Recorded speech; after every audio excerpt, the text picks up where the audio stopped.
Financial Crimes Commission (EFCL) to justify filed by the post body now, and when they're there, they're not even. And the appointment as pro chancellor is a chairman of council. It's like going back to my in media work. No 2 days are the same. I mean, you start a day like this morning, and then there's an earthquake somewhere outside Nigeria. You can say that again. You have to go and cover that. And so then the day after that, somebody dies somewhere. You have to. So I don't think you have a problem. It equips something like social media, but now there seems to be a blur between conventional media and social media. What are your thoughts about it? Are we playing our role as the media in light of what the social media has come to become? Two things quickly. One is, I worry that conventional media, as we've known it, is in trouble. And I'm talking the problem. But there's even a more disturbing trend, and that is the social media bit has even become even more challenging. The conventional media has to do is to try and adjust to that reality. Because for conventional media, it's a no-win situation. You're not going to win this battle. It creates itself. We had our problems in the media, in journalism in the past. Many years ago in this country, we ran a story that Zik had died. Zik hadn't died, but somebody got us a false story. We ran with the story. Said Zik had died. In fact, Zik was alive. Now, can you imagine if that was today? They will be telling you how Zik was buried. My poor man was still alive, who had actually died. So it's a problem. But either way, conventional media has to cope with the challenges posed by social media. It's a huge challenge. So how can we evolve? And we see online, you see some newspapers, The Guardian, for instance, it's a very open, yes, they put out their support journalism. You have papers, all kinds, putting it out there, support journalism. Obviously, they have the challenge of maintaining viability, like you've rightly identified. So how can conventional media evolve? Maybe merge social media in such a way that they remain viable. What are your projections? It's happening already. Online versions of newspapers now exist, both in this country and abroad. What I think newspapers houses should do would be to begin themselves to create their own online services that would now then become ultimately some form of social media and provide all the services that you provide, so that you can't compete with the hacks.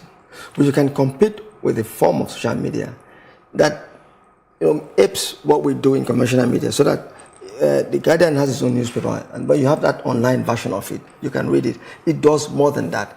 It also provides you with other kinds of services online, which other social media houses will do, or platforms will do. So I think the thing to do is what we're beginning to see with media houses. They're beginning now to go beyond just print versions of their work, to also look for electronic versions of the same work, in the hope that that would now capture the same kind of. But the thing is that social media is an open field. It doesn't have restrictions, and so try hard as you may, you're not going to capture the same kind of crowd. I mean that every time you can't. You can only try. So my fear, and I go back to my first point with you, that I suspect that print media as we know it, I'm not talking of your version of, but print media as we know it, and ultimately maybe electronic media houses, are going to be in trouble unless they can begin to adjust and do those things that hopefully can appeal to that young generation of persons who have their telephones with them, and becomes in fact their media. They're not interested in they don't need, all they need is that, yes. And so we have to try and find a way to aid that. Just to take you back a bit to something you talked about, the time you put out a story about Zik dying. Yes. That is like 100 times, 100-fold as it is today. Fake news and the challenge that conventional media has, battling it as it were. Do you think we're towing the right path in addressing the issue of fake news? And do you think that the media has done enough to enlighten people on the dangers that, First, fake news poses? The Zik story was not. It wasn't anything that was done maliciously. Understood. It was just plain error as compared to what you have today. Today, people deliberately go out and put out a story knowing that story is fake and false. That's the difference between what happened. But then, as to what we can do to contain this heresy, it's a craze which we have to deal with. I'm not so sure we can win it. Because you're talking of a large. If anything goes viral, the other day when we had problems in Ife and some lecturer was accused of sexual harassment, before I heard about it here, my brother in the US called me to say, look, there's a story about this lecturer in your university who had done so and so. And I said, where did you hear it? He said, it's on the social media. Then I called the vice chancellor and he said, yes, it's true. So here was my brother living in Philadelphia who called me to tell me of an event that took place here in Nigeria. So I'm saying there are no borders here. You can't contain it. The best we can do is to, as much as possible, as conventional media, continue to do those things that are proper and right. Stick to the rules, conventions, do them properly. And let's not play, because I think beyond the point, the era of fake news will begin to diminish. People are going to recede through it. It will happen. It's going to happen. So let's stick to the conventions, do the right things all the time. Conventional media. Okay, let me move the conversation a little to journalistic ethics. The Freedom of Information Act. We battled, we went through a lot. Now it is an act that is available for us. Do you think that the Nigerian media, they're utilizing that Freedom of Information Act as should be? I don't think so. I don't think that we as media are beginning to use that as we should do. I suspect that there's a level of... we have some fine journalists. Let me say that here now, and some of the finest anywhere. You get them in this country. But many of our younger journalists are just plain lazy. The process of using that law requires quite some work. And it's not any work that hasn't been done or seen before. I mean, I looking back at my own days in the media, when I interviewed world leaders, I went to interview Mr. Gandhi, Shimon Peres, Benazir Bhutto. It took quite some planning to do. I would write letters to the embassy of Pakistan in Nigeria. I would write letters to our ambassador in Pakistan, Nigeria's ambassador there. I would talk to our foreign minister. It took quite some work. It didn't just happen that I suddenly showed up in Pakistan and then here I was with Benazir Bhutto. It took some 2 to 3 months of planning. That was a lot of work. I'm not seeing younger journalists today putting the kind of work we did putting in those days. But you do know that it seems we have more media organizations these days, and then there's the issue of finance and basically funding for such projects. Some organizations might have challenge keeping up with a project that takes such a while, knowing the cost implication. Very valid point, my dear. Yeah. When I went to interview Mr. Rajiv Gandhi in India, the Guardian could not afford my trip. So what did I do? I approached the Nigeria-India Friendly Association, some kind of association and I approached them and said, look, I'm going to do this in India. I need you to assist us. Get me a ticket to go to India. So I didn't approach the Guardian, but I got that interview. In the end, the Guardian, of course, took the glory. Took the glory. But I did it, and I didn't take a kobo from the Guardian. I agree with you there's a problem of funding. But I think also that our media houses, our young media guys, I see a lot of laziness. And I'm saying so knowing that some of the finest journalists you can find anywhere in our country, they're doing some work. What could be the cost of this laziness that you mentioned? It's not just in the media. We shouldn't hold the media accountable for this kind of... I understand that, but specifically, you're talking of a problem where you're as if saying to me, why do we find very young, very lazy medical doctors today? It's a general thing. It's general. I don't find that sense of commitment. It's a problem we have in our society, that our sense of values have become so perverted that it's affecting not just the ethics, but even the level of commitment, of performance, of putting yourselves out to offer service. It's dying, and that's a shame. And I'm ashamed to admit that you don't see that selflessness anymore in offering service. And so most of our younger guys who come in there want the easy way out. They want to become. They want to ride in a jeep the next day. They want to do. But whereas those things didn't matter, and I'm saying so. It's only how many years? 30 years ago. It wasn't as if I'm not talking about 50 years or 100. 30, 20 years ago in this country, we did some work, and there's evidence to show so. All I'm saying is, yes, Media houses also have to do something about funding. Even those funding things you're talking of, we can also access funds from abroad. We're not doing enough as media owners to access funds that can help us do some of this work. We're not doing so. So the problem is not just with journalism, but the owners of media houses themselves ought to find a way to begin to access fundings from, and they exist. MacArthur Foundation, for instance, gives out funds to media houses. How many of our media houses are trying to access such funds from MacArthur Foundation? There are other funds from other parts of the world. We're not doing that. So it's yes, the journalists are to be blamed, but also I think the owners of the media. I don't want to mention any media houses, but I know some that I could tell you clearly here who are not doing what they should be doing to bring up the work they're saying to the Nigerian public. Well, we're hopeful that we will learn, and you're still very much with us, so we'll come and tap from your wealth of knowledge. Thank you very much. Let's move a little bit. You talked about the youths of this country. Yes. How concerned about Nigeria are you? How do you mean? I have children, I have grandchildren who live in this country, and so I worry about how their future in this country, and I worry that I don't. Again, it might sound unfair. Young people aren't doing enough. Look at the last elections. Young people on social media followed each of those other candidates, not the PDP, the APC guys. They followed Mogalu, they followed them, Rotoye, they followed them on social media. On election day, how many votes did they get? The same young men and women who followed them on social media didn't go out to vote for them. So who's to blame? And what you're saying, again, boils down to what my earlier point, that young people aren't doing enough. It's a shame that in 2019, old men like Chibayo Adebanjo are the ones still fighting for Nigeria's growth and development. He's 90-something, he was 91 2 days ago. He's still fighting. Soyinka is 85. They're still talking about the country's future. Yes. Young men are just not out there. When Soyinka first came back to Nigeria and was arrested for allegedly holding up a radio station, he was not 30 years old. He was 20-something years old. Come on. And he did that. He went, so at least was allowed to have done so. This takes us back to something, just reminded me of a piece you wrote sometime in 2018, I think around July, about MK Abiola. It's actually a reproduction of something you wrote for him.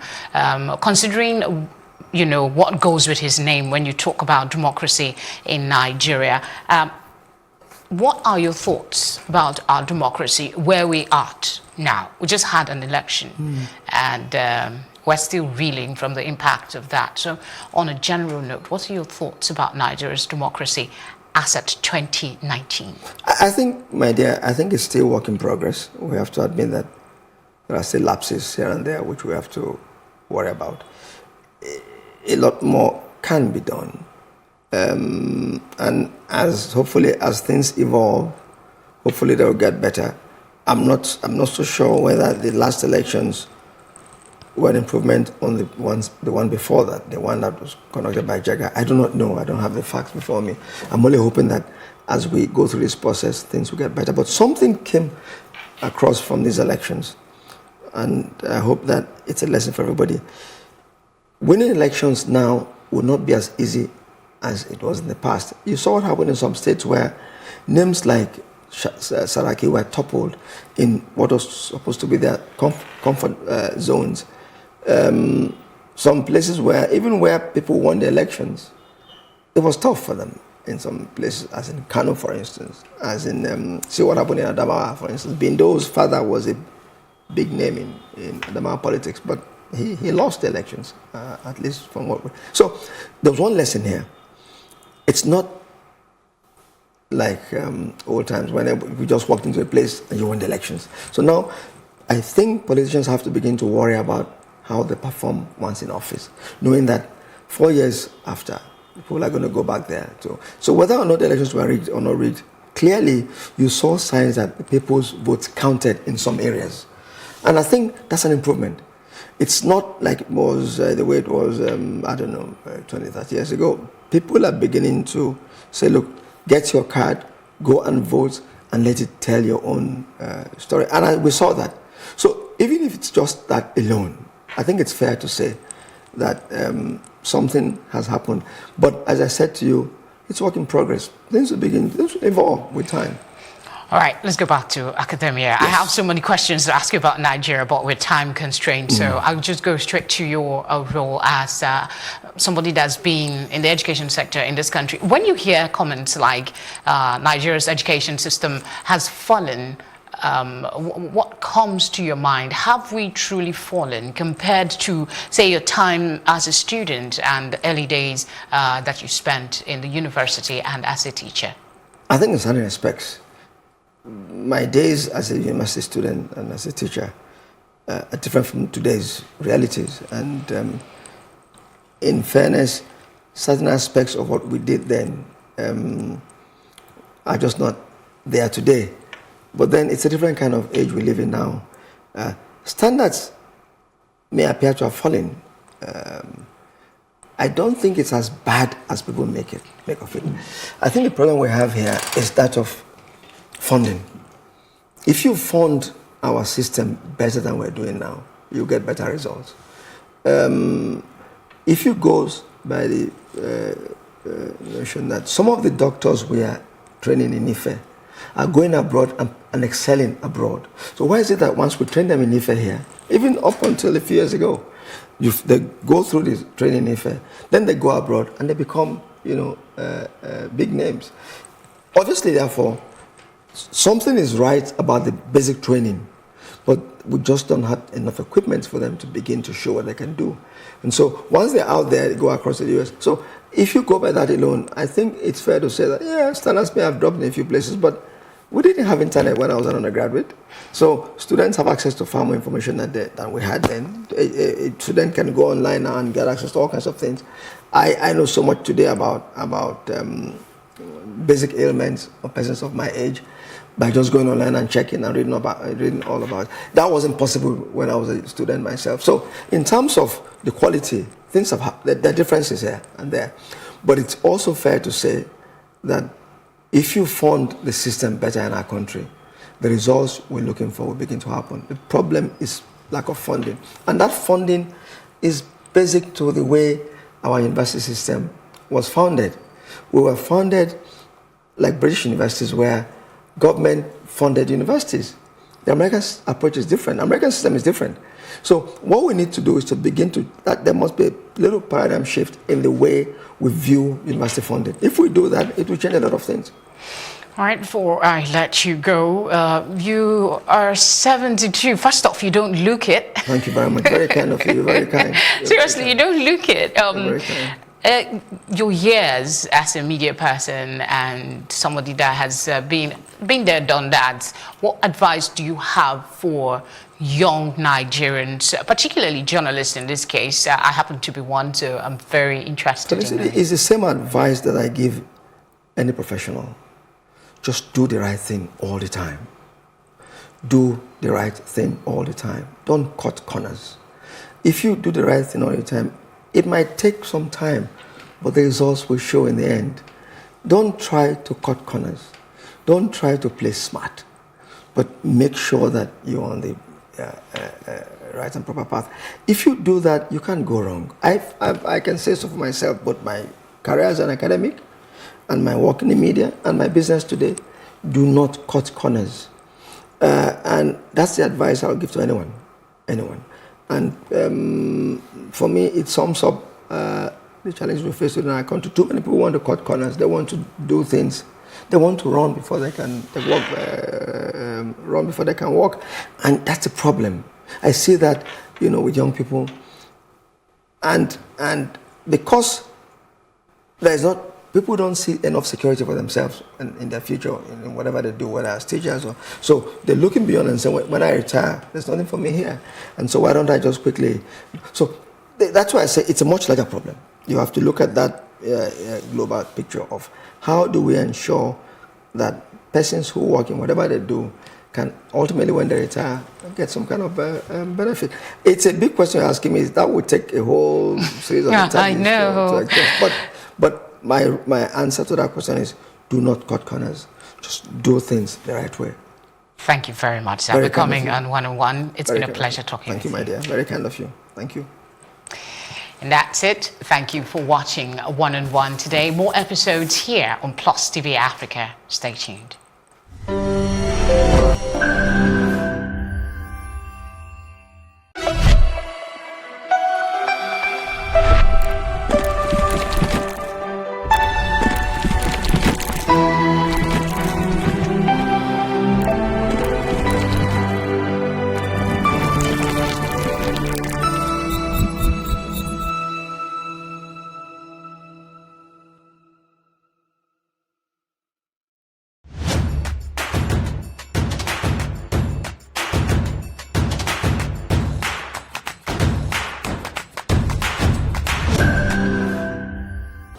Improper refuse dumping has become a common sight.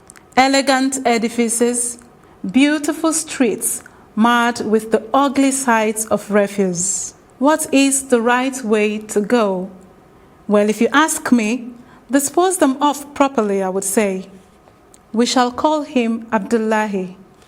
He is a waste collector. People like him help to collect our refuse and make our environment cleaner. But just where does it end? This is the final destination. On the one part, our immediate environment is clean. On the other hand, it poses a different form of hazards. This explains why the government assigned waste collectors would refer to people like Abdullahi as causing black spots, meaning they actually dispose refuse in places not allocated or specified for the purpose. Apparently, Abdullahi's way may not be the answer. What has government done? Provisions have been made for the most part for waste collection, at least from what we see around. Improper refuse dumping has been a menace in our society, but as you can see from the view here, it is already so littered. Look around me, my surroundings, look at the gutters. It is all littered. Has this become a situation that is normal? Have we become so used to dumping refuse, so much so that we do not care anymore?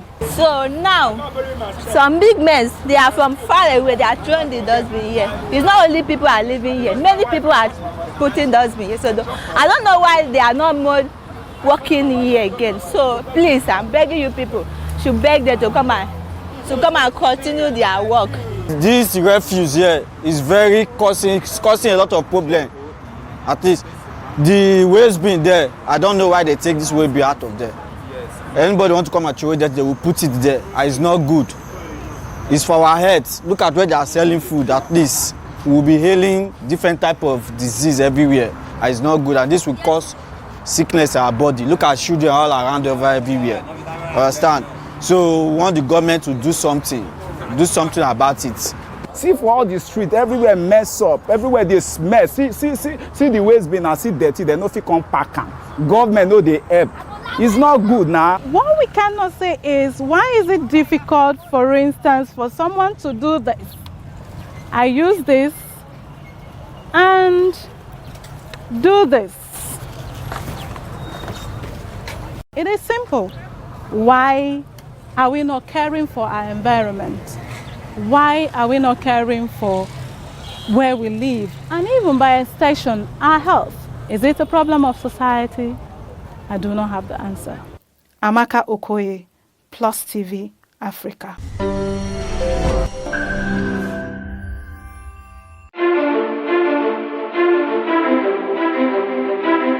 That is how we get looped into a cycle of insanity, repeating the same thing and expecting a different result. That cycle of failure is unsustainable and it has to end now. Infection train is back. They take us to the bush and start asking us to call our people to send money. What can be done as an intervention for them right now to stop abuse of all children?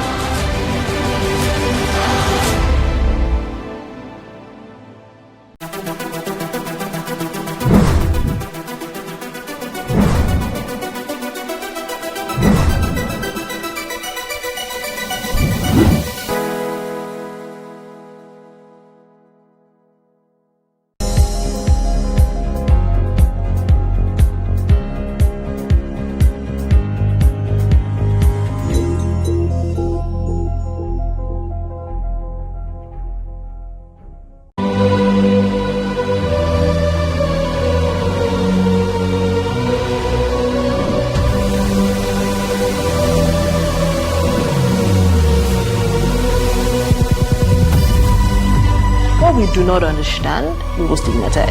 What you can see is the remaining of the tanker that exploded. The suspect equally confessed.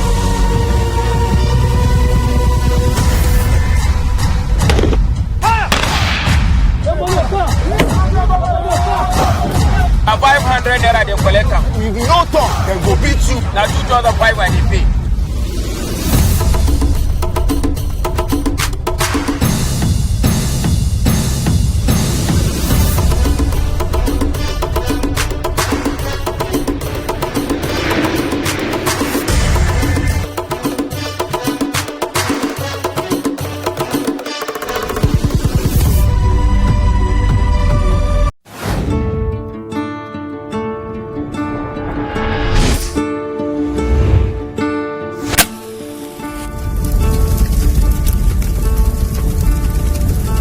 That money will shoot every person that we know can shoot. We don't let people die there. You could have killed me for a long period of time.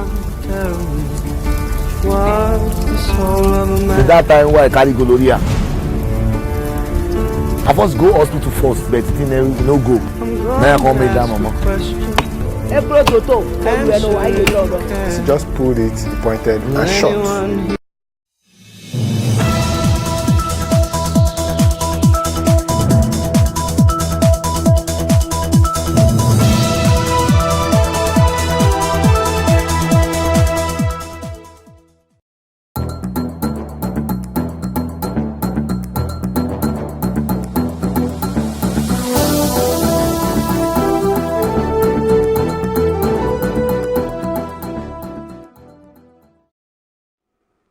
All right, to country people, I greet on top this very clock. On a good morning on top this very morning. This one after one beside one summer given on top this very clock for Plus TV Africa. My name na Promise Nero. They say the Joint Admission and Matriculation Board (JAMB) don't talk say candidates don't be free to check their result of their UTME online.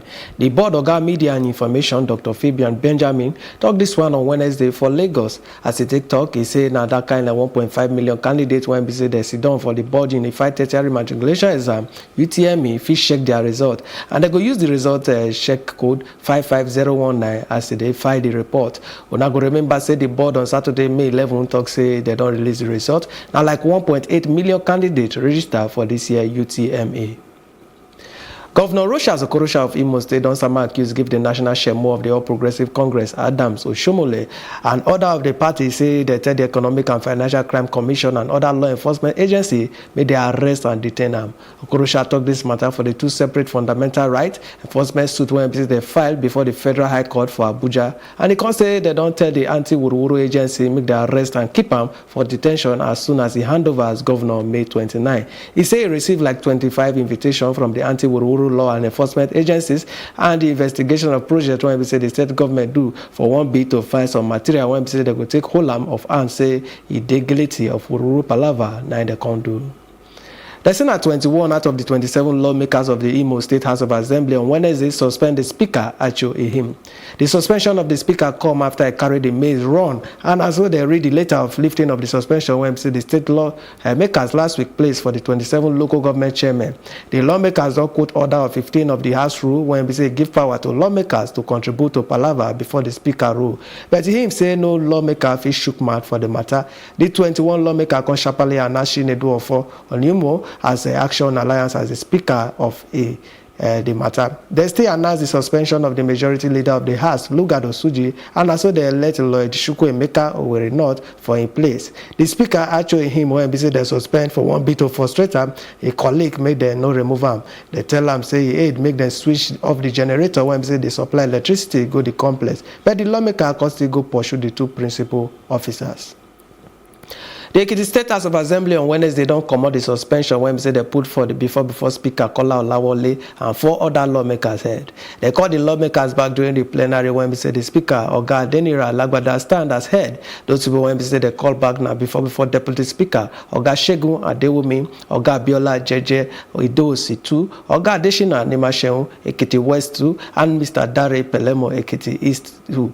The lawmaker them among other people when we say they suspended last October for past passage of 10 billion supplementary budget of before Governor Ayo Fayose. The one when BC they take put them back for the adoption of the report of the appeal panel committee when BC Chief Boyega Rigbisogan Ikolewan Sidon as Shemo. Now Rigbisogan moved the motion on top of the adoption of the report of the committee, and now got Sunday Akiniyi Kere 11 and I second down. The Bayelsa State government don't beg the Independent National Electoral Commission, INEC, may they carry the upcoming governorship election for the state when visit they be put for November the 2nd this year. The government, with plenty stakeholders, include religious leaders, say the election clash with the state. The yelling tax given service when visit they say according to the law of the state, it's supposed to be public holiday. Deputy Governor of the state, Rear Admiral Akbori Bioga, Jonah retired when we say lead the team, say the election go experience voter matter for the scheduled date and they not go achieve the aim of the INEC. The community approached the governor for us to make this plea to you that they may reconsider the dates fixed for the election.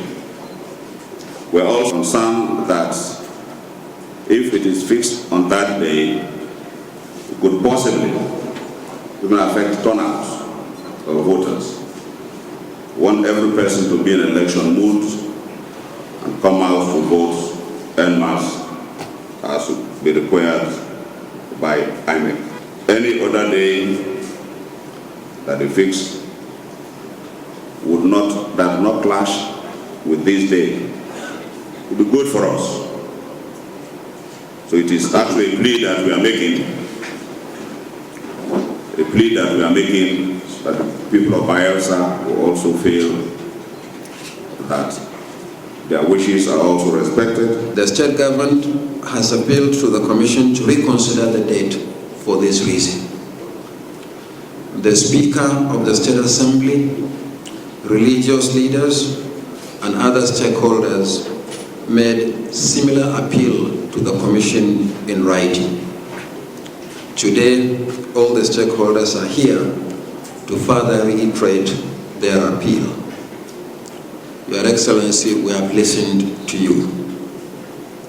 At the next meeting of the Commission, your appeal will be examined and the Commission's decision will be announced by Friday this week.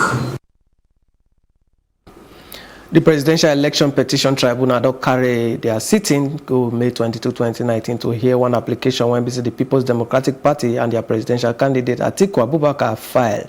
The tribunal when the President of the Court of Appeal, Justice Zainab Bukashua Bichemo, they hear the petition of the People's Democratic Party, PDP, and the petition when the presidential candidate Atiku Abubakar and 3 other petitions filed for their political party as their candidate.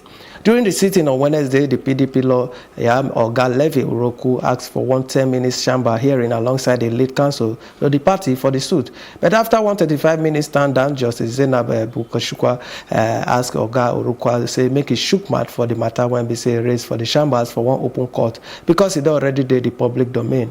But counsel to President Buhari Oga Wole Olanipeku, he say if they go touchlight the matter, the petitioners don't come by the way of one before application, and they do give them time. Made a shook mouth for inside. Justice Zainab Bukashua don't rule say they go hear the application when we say they go soon file on Tuesday, May 22, 2019. The Economic and Financial Crime Commission on Wednesday don't regbab one judge of the Federal High Court, Rita Ofili Ajumo-Gobia, and one senior advocate of Nigeria, Godwin Obla, onto money thief charge. EFCC charged both on 18 count of conspiracy or lawful enrichment and retention of crime proceeds and money thief. The defendant, they stand trial before the Justice Rewan Akawa. They pleaded not guilty to all counts of the charge. They first charged the defendant before one Ikeja division of the High Court when we say they commit the charge on jurisdictional ground. For the matter when we say they dismiss the charge, the prosecution say they won the same charge when we say they summon against the defendant before the Federal High Court. Judge Ofili Ajumo-Gobia, he take a plea, go the charge on top April 18th, but she plead not guilty to the charge and they can grant a bail of 10 billion with 2 shorting a like sum. Godwin Obla not show for court, but he show face for Wednesday inside court and they can rebabam with Judge Ajumo-Gobia. EFCC talk say the 2 people collabo on May 21st, 2014 to directly consider different money for the Diamond Bank account of Niger and Colive Limited. One company when we say they say Ajumo-Gobia they operate. They say 4 Kano State kingmakers don't file one suit against Kano State Governor Abdullahi Ganduje and the State Assembly for the one where they take arrange 4 new emirates for the state. They bring this matter on Wednesday for one talk when they summer against the 4 kingmakers. Other plenty for the suit now the Speaker Kano State House of Assembly Audu Bako, the Attorney General of the state, and the 4 new emirs. The kingmakers they say they go come out the newly amended Kano State emirs appointment and deposition amendment law 2019. They want to come out the creation of the new emirate for Rano, Gaya, Karaye, and Bichi. One Kano State High Court don't ask the Kano State Governor, Speaker of the Kano State House of Assembly, and the other plaintiff made their show face. Governor Ganduje be just present the staff of office to 4 new emirs. They say the federal government inaugurate one high-power committee to negotiate the matter of the adjustment for salary of Nigeria workers where busy they show from the approved national minimum wage. The secretary to the government of the federation, Oga Mustafa, talk as they inaugurate the committee for Abuja when busy they get representative for both government and organized labor. Say President Muhammadu Buhari they concerned about the welfare of Nigeria workers. Them some members of the committee include the head of service of the federation, Winifred Oyoita, the minister of labor and productivity, the minister of finance, budget and national planning, health, education, and the attorney general of the federation. The committee they get 4 weeks to finish their assignment. It is in fulfillment of Mr. President's commitment to issues concerning the welfare of Nigerian workers that he inaugurated the Tripartite Committee on National Minimum Wage on 27th of November 2017. The President, at the inauguration of that committee, acknowledged that the Nigerian worker, like his counterparts all over the world, remain vital to the growth and development of modern nations and underscored the need to ensure a fair and decent living wage for workers anchored on the principle of social justice and equity. It is important to reiterate the President's remark at the signing of the new National Minimum Wage Act 2019 that the signing of the Act would pave way for the constitution of another committee to negotiate the issue of relativity, stroke consequential adjustment arising from the new national minimum wage of 30,000 naira only with the relevant labor unions. The primary mandate of the committee will be to negotiate the consequential adjustment in salaries arising from the new national minimum wage. I have no doubt in my mind that you have abundant literature, reports, and other materials to help this assignment. The duration of the assignment in the first term is 4 weeks from this inauguration. It is expected that the committee will work assiduously to complete the assignment. I urge the committee to amicably consider the issues of relativity and consequential adjustment with thoroughness, bearing in mind the welfare of the nation's workforce vis-a-vis the current economic reality. All right, so this one at time to take sharp break. When we show back, we'll summon now plenty other story. Make una no go anywhere.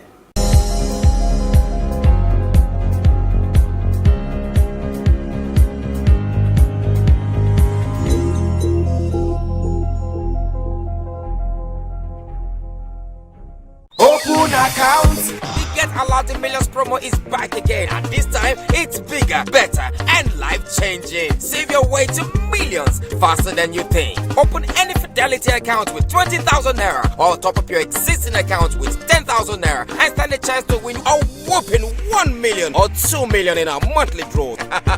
That's not even all. Listen, there's more. Guess what? Open an account with 50,000 naira, or top up an existing savings account with 50,000 naira, and you could win 3 million naira. Fidelity Bank definitely did not come to play at all. Maintain an average balance of 200,000 naira and you could win the grand prize of 10 million naira. I'm now a millionaire. I love Fidelity. You too can save your way to millions. Hurry to any Fidelity Bank and start saving today. Or simply scan the QR code on all promotional items to open an account and participate. Many consolation prizes and weekly cash prizes up for grabs. We are Fidelity. We keep our word.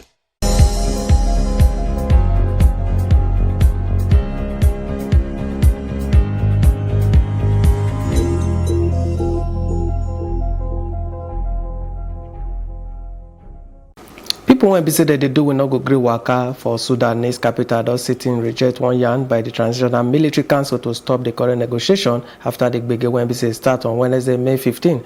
Now like 9 person and then one on Wednesday when be say Sudanese force use live ammunition to clear demonstrators them from central Khartoum. One before group when be say that they do will not go gree, they talk say the form body could lead to Sudan democracy. Now they don't pause for 72 hours. The brigade or cast shadow on top the talk when be say show on course to reach the deal to form joint military civilian body to run the country for 3-year transition period until the president election. Both sides they share accuse of a person where be say it caused the wahala. The South Sudan President Salva Kiir on Wednesday warned against plan we not go gree waka say any force where be say they seize power for the country could they meet with Begeno.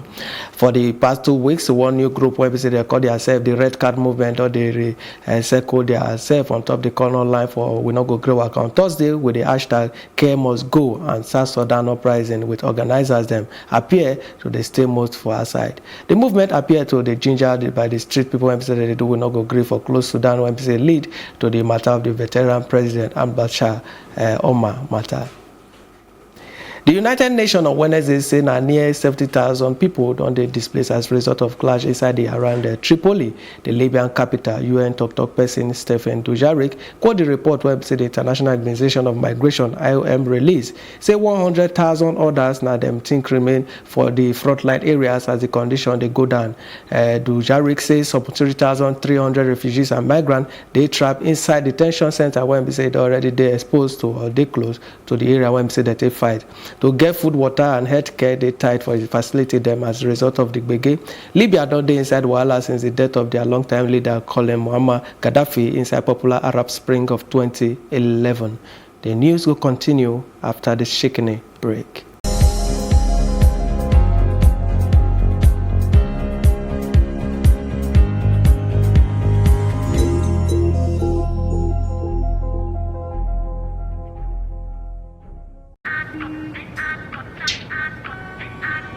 You global star, you local rapper, you go down low.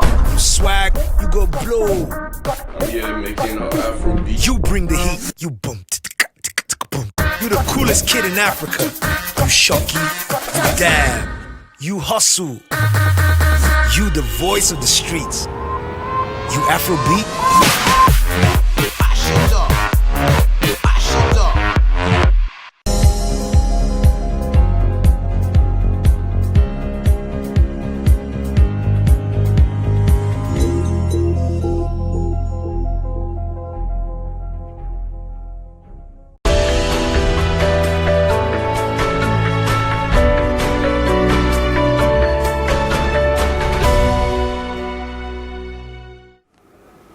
Iran foreign minister talk on Thursday say that they committed to the matter under one multilateral nuclear deal, even when they say the United States withdrew from the landmark agreement last year.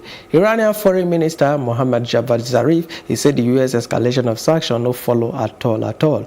As he met with his Japanese counterpart Taro Kono for Tokyo, he said the Iran do maximum waka even when the United States withdraw from the JCPOA Joint Comprehensive Plan of Action. Oga President Donald Trump put body for the sanction for Iran since he withdrew the United States from one 2015 nuclear deal between Iran and global powers under waiting Tehran to take shukmat for the uranium enrichment capacity and come with sanction relief inside the return.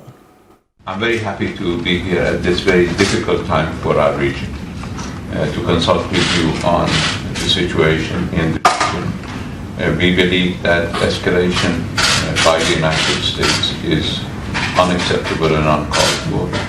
We have exercised maximum restraint, as you pointed out, in spite of the fact that the United States withdrew from JCPOA last May. We are seriously concerned over the situation in the Middle East. I will spare no efforts to ease tension and try resolving outstanding issues. 友好関係にありますが、この関係を維持、そして発展させていきたいと思います。Colombia Attorney General Nestor Humberto Martinez talk on Wednesday, May 15. He say he resigned inside the Winogo Grill matter after one special court charged him with the prosecute war crime when we say they now on top the U.S. handover request for one before FARC leader when we say there's someone accused of drug traffic. The special jurisdiction for SIP's JEP, Tribunal of Colombia jurisdiction on top all crime when we say take place for when the war they happen with the FA, ROC and ROC seizes, pursues, handedness, handover fit only go front if the crime take place after the accord. A complex one matter inside the remit of the regular justice system, and others be the accused like 1 year ago by US a grand jury for conspiracy to export 10 tons of cocaine when they say be like $320 million for streets. And next one, business news.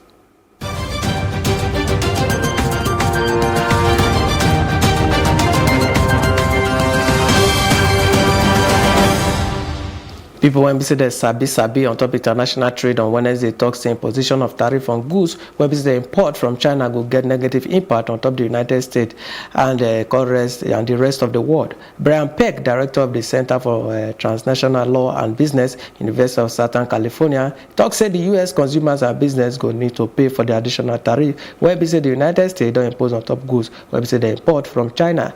The expert they make this talk this one during the interview with the China Central Television CCTV for response to the decision where the U.S. administration of President Donald Trump talked to increase the additional tax on $200 billion worth of Chinese goods from 10% go to 25% on May 10. Despite what President Trump says, claiming that the Chinese pay tariffs on Chinese imports to the United States, it's actually the U.S. consumers and businesses that pay. Tariffs are a tax. They're a tax on imports. And so the receiver of those goods are the ones that pay that tax. And again, that's the U.S. consumers and businesses. These are things that consumers buy, on a daily basis, and are going to have a significant price increase, because of these tariff rates. So that's going to have a negative impact on consumer spending. Business investment decisions will have to be put on hold. Global supply chains also could be negatively affected. So this will have, the longer it's prolonged, the more of a negative impact it will have on the U.S. economy. I think the other sector that is deeply hurt by these tariffs is the U.S. farmers, especially the soybean farmers, because they're losing tremendous amount of sales to the Chinese market, and that's being replaced by other suppliers from other parts of the world. So not only is there an immediate negative impact on farmers, but over the long term, they may have lost these markets for good. The International Monetary Fund, the IMF, has reported that global expansion decreased dramatically when the tariff war first started last year, and its expected growth rate for this year has been significantly reduced because of the prolonged trade war. The Nigeria stock market don't record loss after trade on Wednesday with the core sectors when we say all of them record loss. Also, equity capitalization does sink go the 10.6 trillion margin. Irene Ubani get plenty story on top this matter. Nigerian stock market recorded bearish sentiment after Wednesday's trade as the all-share index dropped by 0.48% to close at 28,286.08. Equity capitalization stood at 10.626 trillion naira with a total of 3,204 deals. UACN recorded profits in its share price as it gained 25 kobo in its share price from its previous settlement, while Dangote Sugar also gained 25 kobo. However, Forte Oil declined by 3 naira 45 kobo, while CCNN declined by 1 naira 40 kobo. Guarantee led the list of top trades by value with a volume of 12.233 million shares, valued at 386.583 million naira. On sectoral indices, all of the sectors recorded losses as NSE Insurance dropped by 1.01%, NSE Oil and Gas was down 1%, NSE Banking was down 0.74%, NSE Consumer Goods was down 0.07%, NSE Industrial was also down by 2.31%. For Plus TV Africa, Irene Ubani. Stay to come on top Plus TV Africa News. Now a roundup for entertainment and sport news with the show back.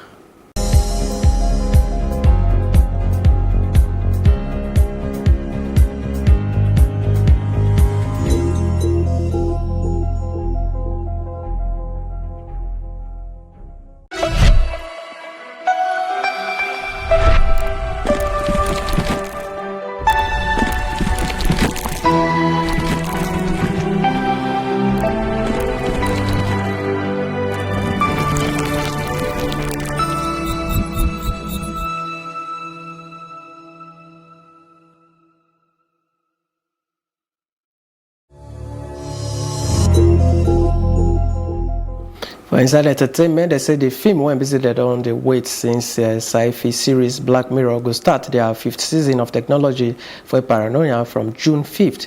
On Wednesday, Netflix talks say people won't be go do the film, and a pop singer Melissa, Avengers actor Anthony Mackie, Black Klansman star Topher Grace, Fleabag star Andrew Scott, and plenty other people. Them the Ogbonge 5th season come almost 6 months after Netflix dropped the Black Mirror interactive movie Nash.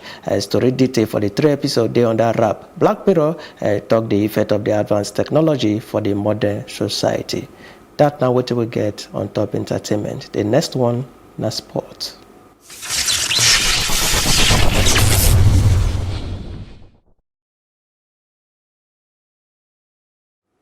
For sport, they say before French Open champion Maria Sharapova don't come out from this year tournament because of a shoulder problem. The 32-year-old world number 35 never played since she pulled out of one event for her native Russia for the end of January and do small operation for February. This year, French Open will start on 26 May and run to 9 June. Sharapova, when we say win the French title for 2012 and 2014, returned to the tour for April 27 after 15 months ban for say she take drug and when we say that they ban.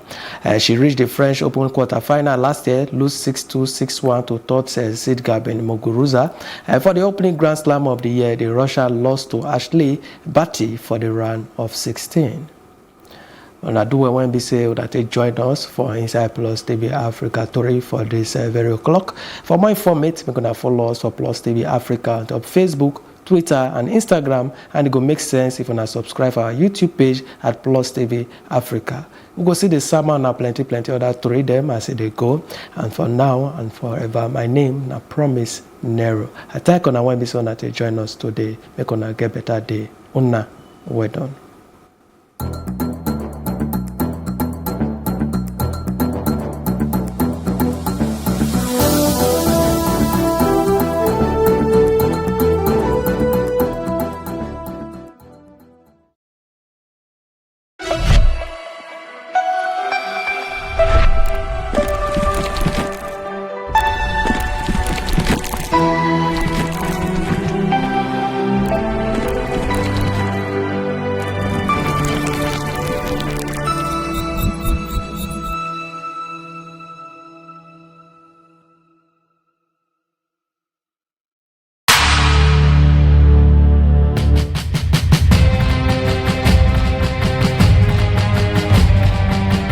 After he had shot, and I said, "Where's the money?" Every girl from the freedom of your room. You are 3 there. 2 have been shot. I'm the only person that escaped.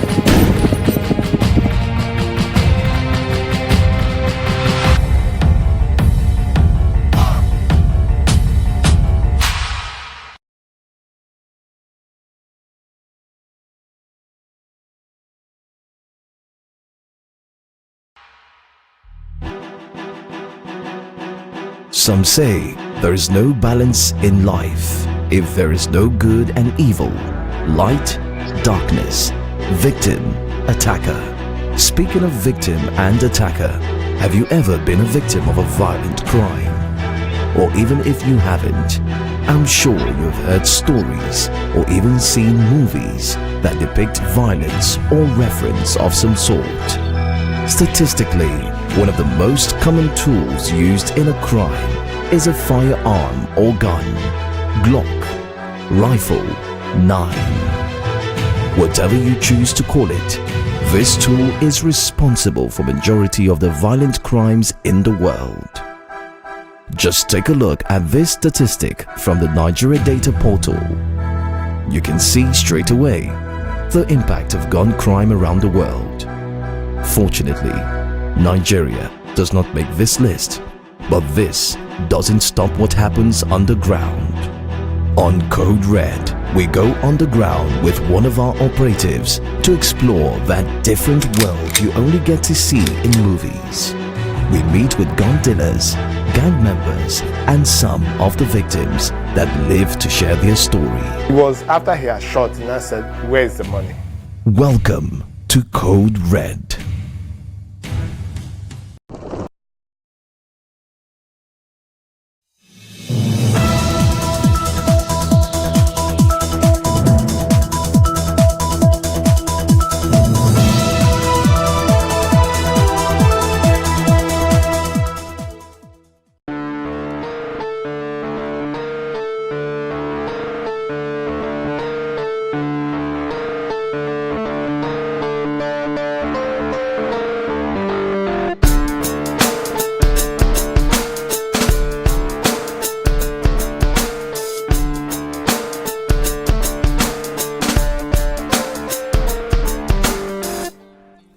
Cooking is all about people. Food is maybe the only universal thing that really has the power to bring everyone together. No matter what culture, everywhere around the world, people get together to eat. This is a popular saying from Guy Fieri, and it is on this note that we get into today's episode, where we feature talented and most creative lady, Wayemi Orisha-Jaffo, who quit her 9-to-5 on administration with various notable firms to begin something interesting she is passionate about, which is cooking. Today, she is the CEO of Bayleaf Restaurant. Welcome.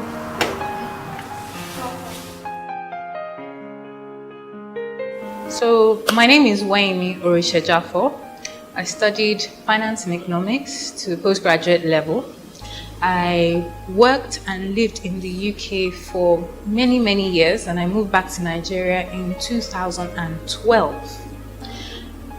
Moving back to Nigeria was an eye-opener. I wanted to come home because I'd had enough of living abroad. I missed my family. I missed being at home. I missed the vibe of Nigeria, of Lagos specifically. Coming home during the holidays, I was happy. And then going back, be depressed. So I took the decision. I said I'd come back home. So came back home, what to do? Did my NYSC. I served with an oil company. I actually enjoyed my NYSC year. But then the common problem, NYSC ends, what do we do? So I spent a couple of months applying, going for interviews and all that, and I eventually started working in an oil and gas servicing firm. But surprisingly, I started working in learning development. So I used to organize training programs for oil and gas professionals. I would facilitate some of the trainings and things like that. It had nothing to do with my discipline, but in typical Nigerian way, you make the best of where you find yourself. So as I had previously said, I did this for about 3 years, and then the downturn in the oil and gas industry happened. And of course, when you have to cut your budget, one of the first things that will go is your training budgets, which would then impact on me. So it was tough. So instead of facilitating the trainings and putting trainings together, I was kind of becoming a marketer and a business development professional, which was a completely different thing to what I wanted to do or where I wanted to be. I've always heard that no skill is a wasted skill. As much as that's not what I wanted to do or where I planned to be, whatever little I learned doing business development and marketing there, I found has been extremely useful for me doing my own business. So anyway, going through that, it was tough. The 9-to-5 was getting really tough, and it got to a point where, unfortunately, I'd wake up in the mornings and be like, oh, I have to go again. And when you get to that point in life where you're not excited to want to go to work, you're not excited to want to attack the day, should I say, then you need to give it a rethink. So the thoughts I'd been playing with, or should I stop the 9-to-5 and do my own thing? These thoughts started taking root and developing. So until the time came and things worked together for good, and I decided to take a leap of faith and do my own thing. And Bayleaf was born.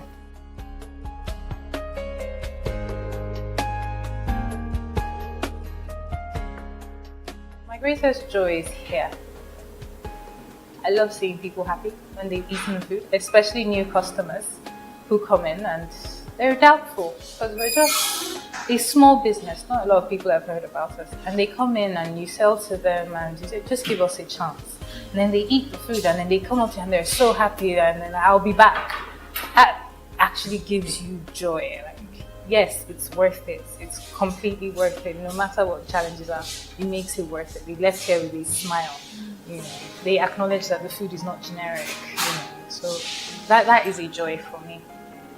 It gives me joy that I'm able to employ people. My employees are happy. The people that work for me are genuinely happy. I can engage with them and, they can tell me anything, they can talk to me, and what they're doing on a day-to-day, I can see from the product of their hands that they are happy. So that also gives me joy. My greatest joy is that we just made it to 1 year. That we were able to break that barrier of 1 year, and we're still standing. No matter what the challenges are, no matter what we go through on a day-to-day, we've made it to 1 year. So at this point, I can truly sit back and say the sky is the limit. We can do anything at this point. That fear is gone. So one thing, being that it's the food business, there's one challenge I've had. It's not actually a challenge, but you're dealing with the customers, you're dealing with the public. So customer service, yes, customer service has to be 100%. But one thing I found is everyone has an opinion. Some people do come in and they're ready to criticize you. No matter how great the food is, they're ready to criticize me. And I've had to teach myself not to take it personally. As much as I love my food, I love what I do, I've told myself that if somebody takes the time to criticize my food or give me feedback, it's because they care. It's the person that cares that will give you feedback. The person that is upset about your food and walks away and never comes back is not invested, does not care. So I appreciate that, but I do have to spend a lot of time filtering the opinions and feedback I get. I find that everybody has something to say about the business and how we're running it, about the food. And all you really can do is say thank you. You smile and you say thank you. The ones you feel that, yes, I can learn from, you take it on. Some you do have to, just let go of. And at the same time, listening to all these opinions on a day-to-day basis, it's made it really important for me to know what I want from my business. Get a bigger picture of the business. 5 years down the line, what do I want from my business? This is my plan. I need to stick to it. No, I shouldn't let people's opinions come into it and veer me off my path. I spend a lot of time during the day actually doing that, planning the business, trying not to let other people's opinions, trying not to be swayed by what other people are doing and saying, should I say. So that's one of the challenges we have.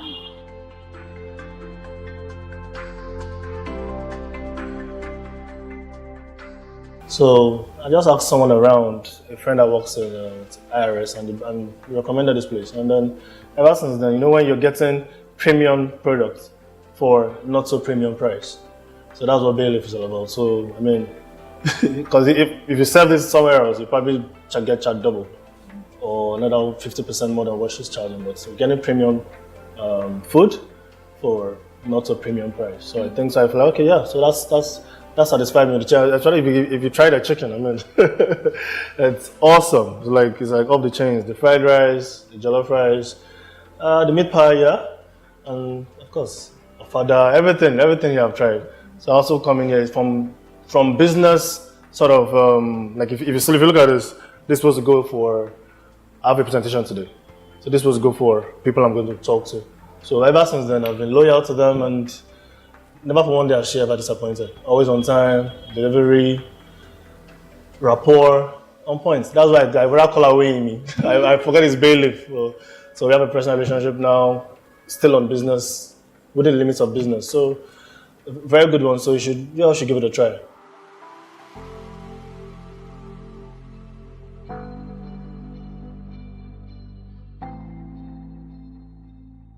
I accidentally discovered this place when I'm actually a foodie, and I'm very picky.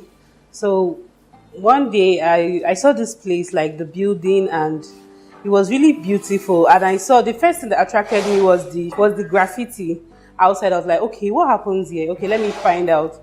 Okay, so I now came in. I'm like, okay, hi. Like, what do you do? So she told me, and I said, okay, let me try your meat pie. Now, I really love meat pie because the very last time I've eaten meat pie was Mr. Biggs. Mr. Biggs made me love meat pie, and I love their recipe. It's crispy, the potato is well baked, everything. So I was like, okay, let me try her meat pie. If she gets it right with the meat pie, I can buy any other thing. So I broke the meat pie, I ate it. I was like, oh my God, this is it. So I bought the meat pie, and then I also bought her turkey. because I found out that she caramelizes her turkey. So it's not just a regular deep fried turkey, like it's spicy when you eat it. So I bought the turkey and I left. So I live in the estate not quite far from here. So I know many foodies there that are always very hungry. And I'm like, look, I found this place. So you guys should come here and let's try it out. So one day like that, we were many and we came, and just like that, it's like a ripple effect, and they be telling people. So initially, when I had a discussion with her, I was like, okay, I know this location and all that. Like, how do you intend to break even? So she told me her plans, and I encouraged her because I know that, yes, running a quick service restaurant business in Nigeria is not easy. The capital, as in labor, capital, everything. So she's very encouraging, and my prayer for her is that in the next 5 to 10 years, she has like multiplied in so many locations. So for me, as the entrepreneurship in Nigeria is a big one, and seeing somebody that is putting her all, maintaining the quality, everything, the customer service and everything, for me is a plus. So yeah, Bayleaf has come to stay.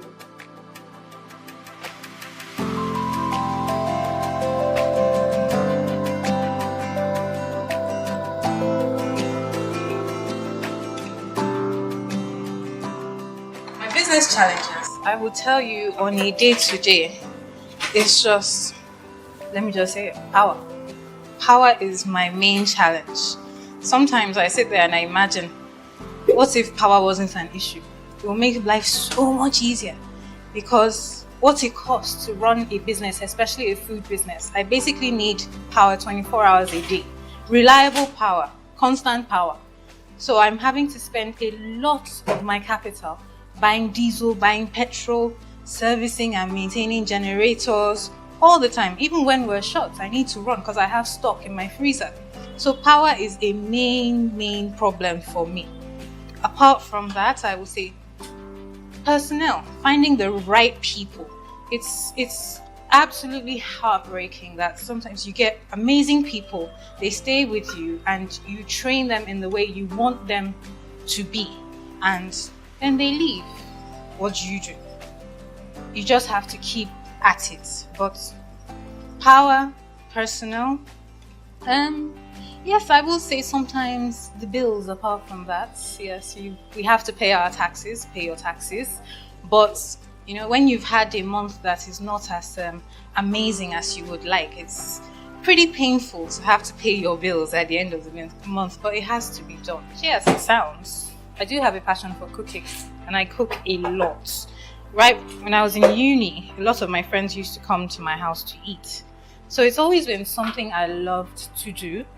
So when it was time to quit my job, I had a couple of months just before quitting where I thought, what do I do? I know I'm not the most creative of people, so going down the, I want to be a makeup artist or I want to be a designer route would just be me being untrue to myself. So I was like, why not do food? Something that I love to do, something I understand. I love feeding people. I love people. And then something started happening. I used to work on the island and I would finish work about 9 o'clock at night. And then driving back home, I would think, I don't want to eat food at home. I'm really, really hungry. I don't want to eat food at home. I don't want to go out of my way to get food. I want something really good, really nice, but along my route home. Something I could just pick up and just jump back into traffic and leave. I'm specializing in catering and baking, and I work as a supervisor in Bayleaf. For starting, working here is a big pleasure for me. And I've worked in so many places. And I would say Bayleaf, they have a nice setup. The food is good compared to what I've worked before. They has a unique way of, making their food, which is very good when it comes to customer service. And your experience of and apart from that, she's my boss. She's the nicest person I've ever worked with. And no matter what I do, always try, as possible to speak to me as brother, which I really like about it. This is not your regular 9 to 5, but this is my life. My name is Waimi Orisha-Jafo. Welcome to Bayleaf.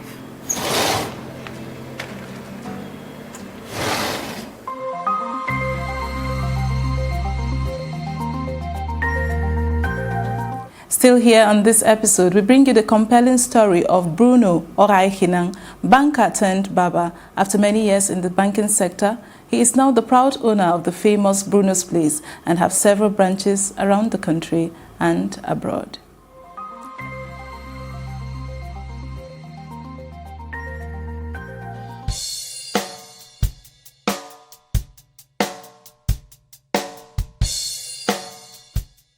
I work in the financial industry for over 10 years.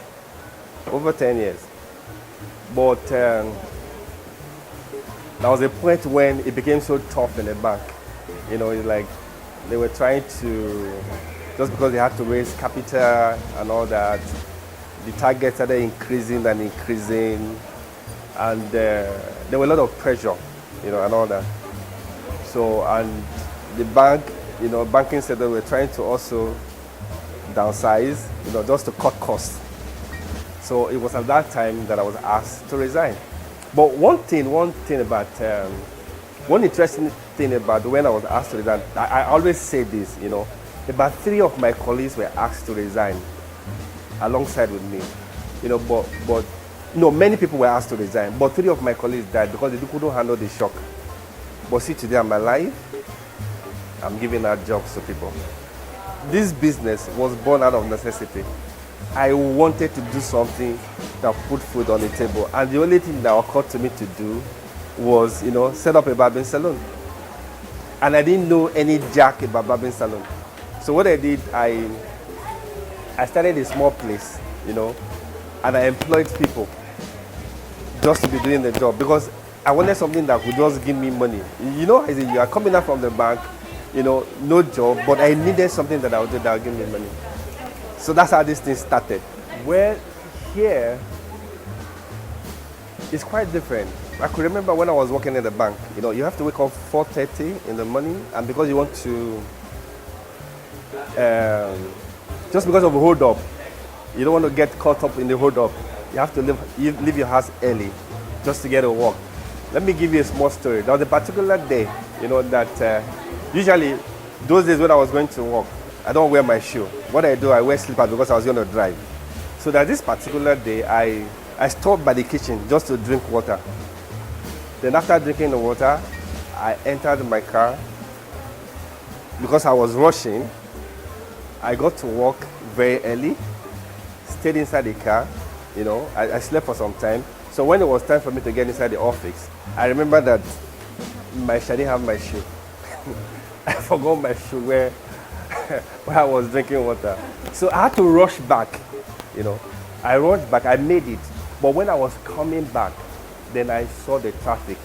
That was when I told myself, this is not something I would do for life. So I started thinking of a plan B. I still wake up early, but I don't rush the way my colleagues, in the banking rush.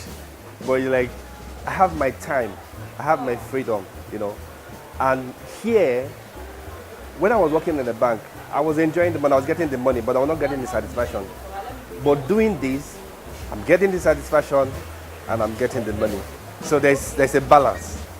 When you hear people talking about challenges doing a business like this, they will expect me to talk about money, But I want to tell you that money is not a challenge,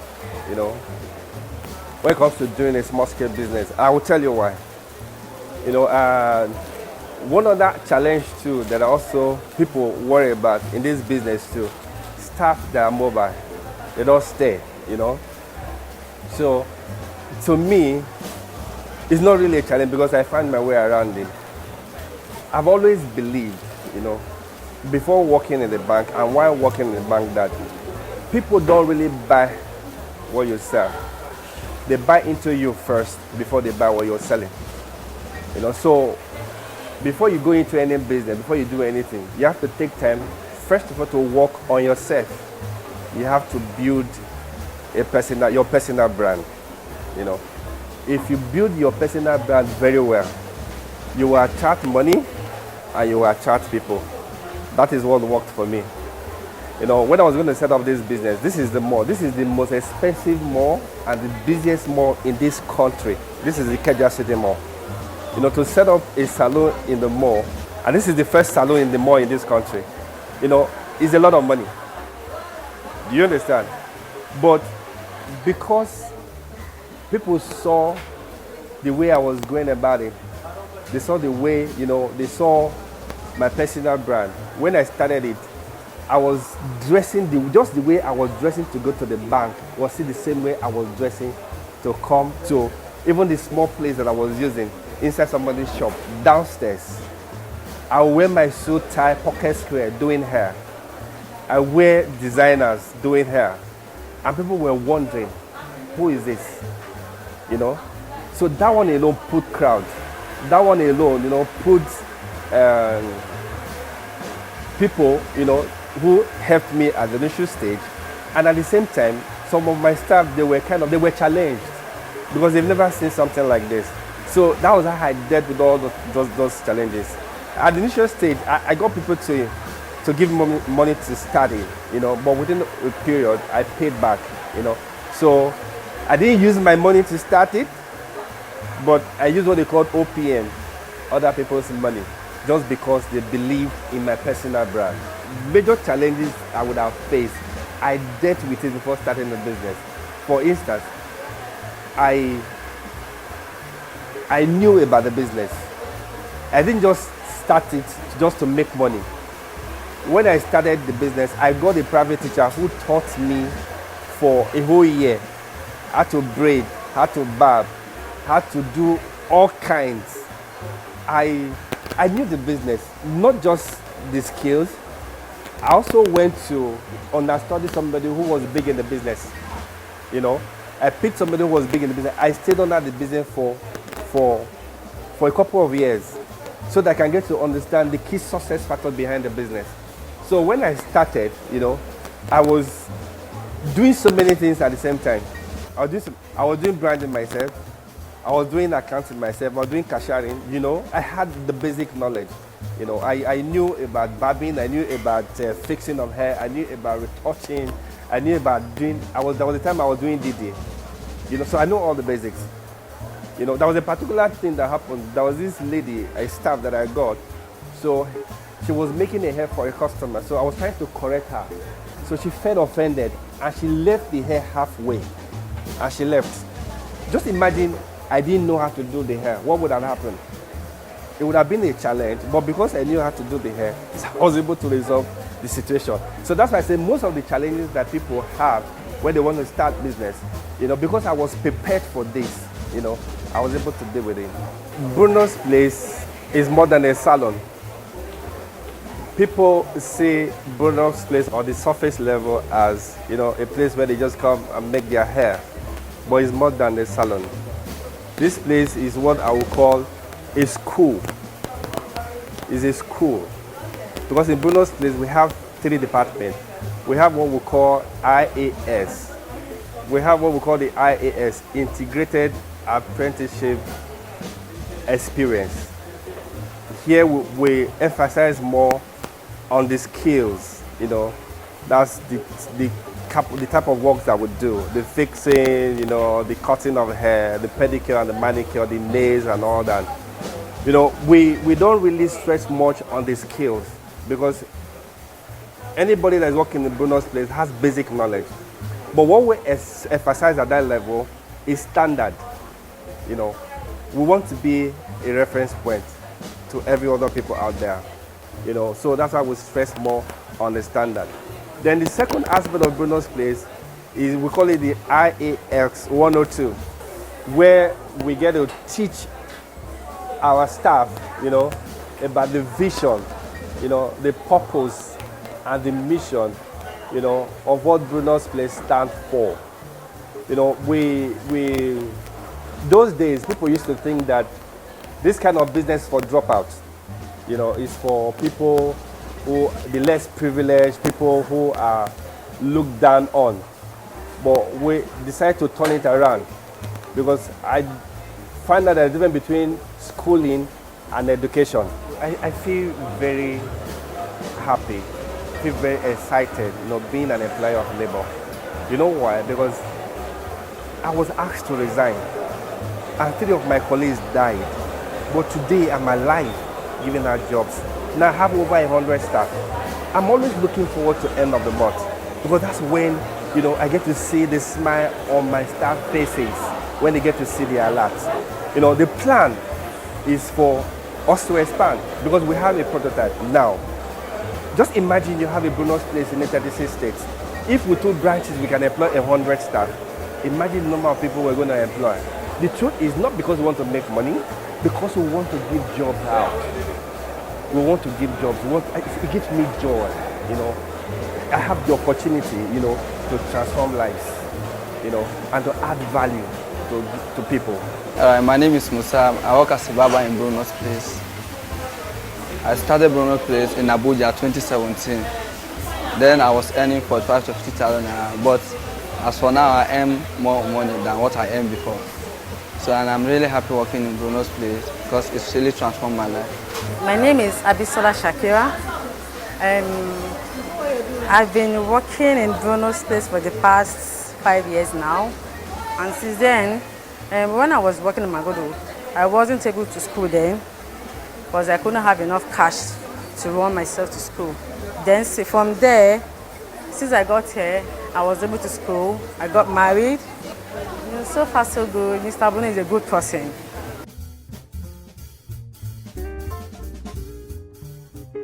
This is not the regular 9 to 5. This is my life.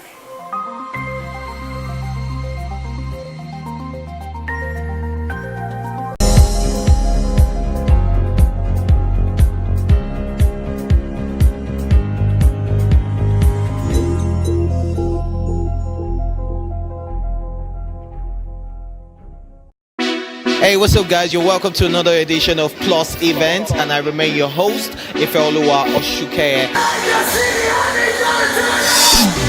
Your absence isn't an excuse anymore, as Plus Events is all you need, as we bring you the glitz, the glamour, and loads of fun. Oh, definitely, by no question. He's a living legend.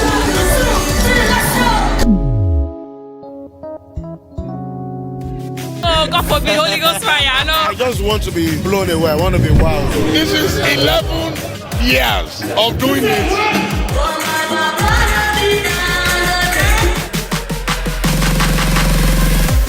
I'm surrounded by so much positivity. No, it's okay. Yo, what's up, my people? It's your boy Starboy Terry. You're watching Plus Event on Plus TV. Stay glued to Plus TV Africa every Saturday and Sunday, 4:30 p.m. West African time.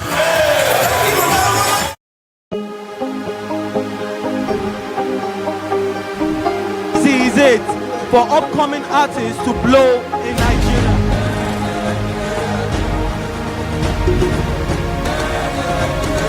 Welcome to Plus Trending. I am Booking November, your host, saying thank you for joining us on today's episode. Welcome back. It's tea time on Plus TV Africa. Practice makes perfect. I'm not perfect yet, but I'm a lot better than I used to be. He's a king. He's entitled to marry 100 if he wants to.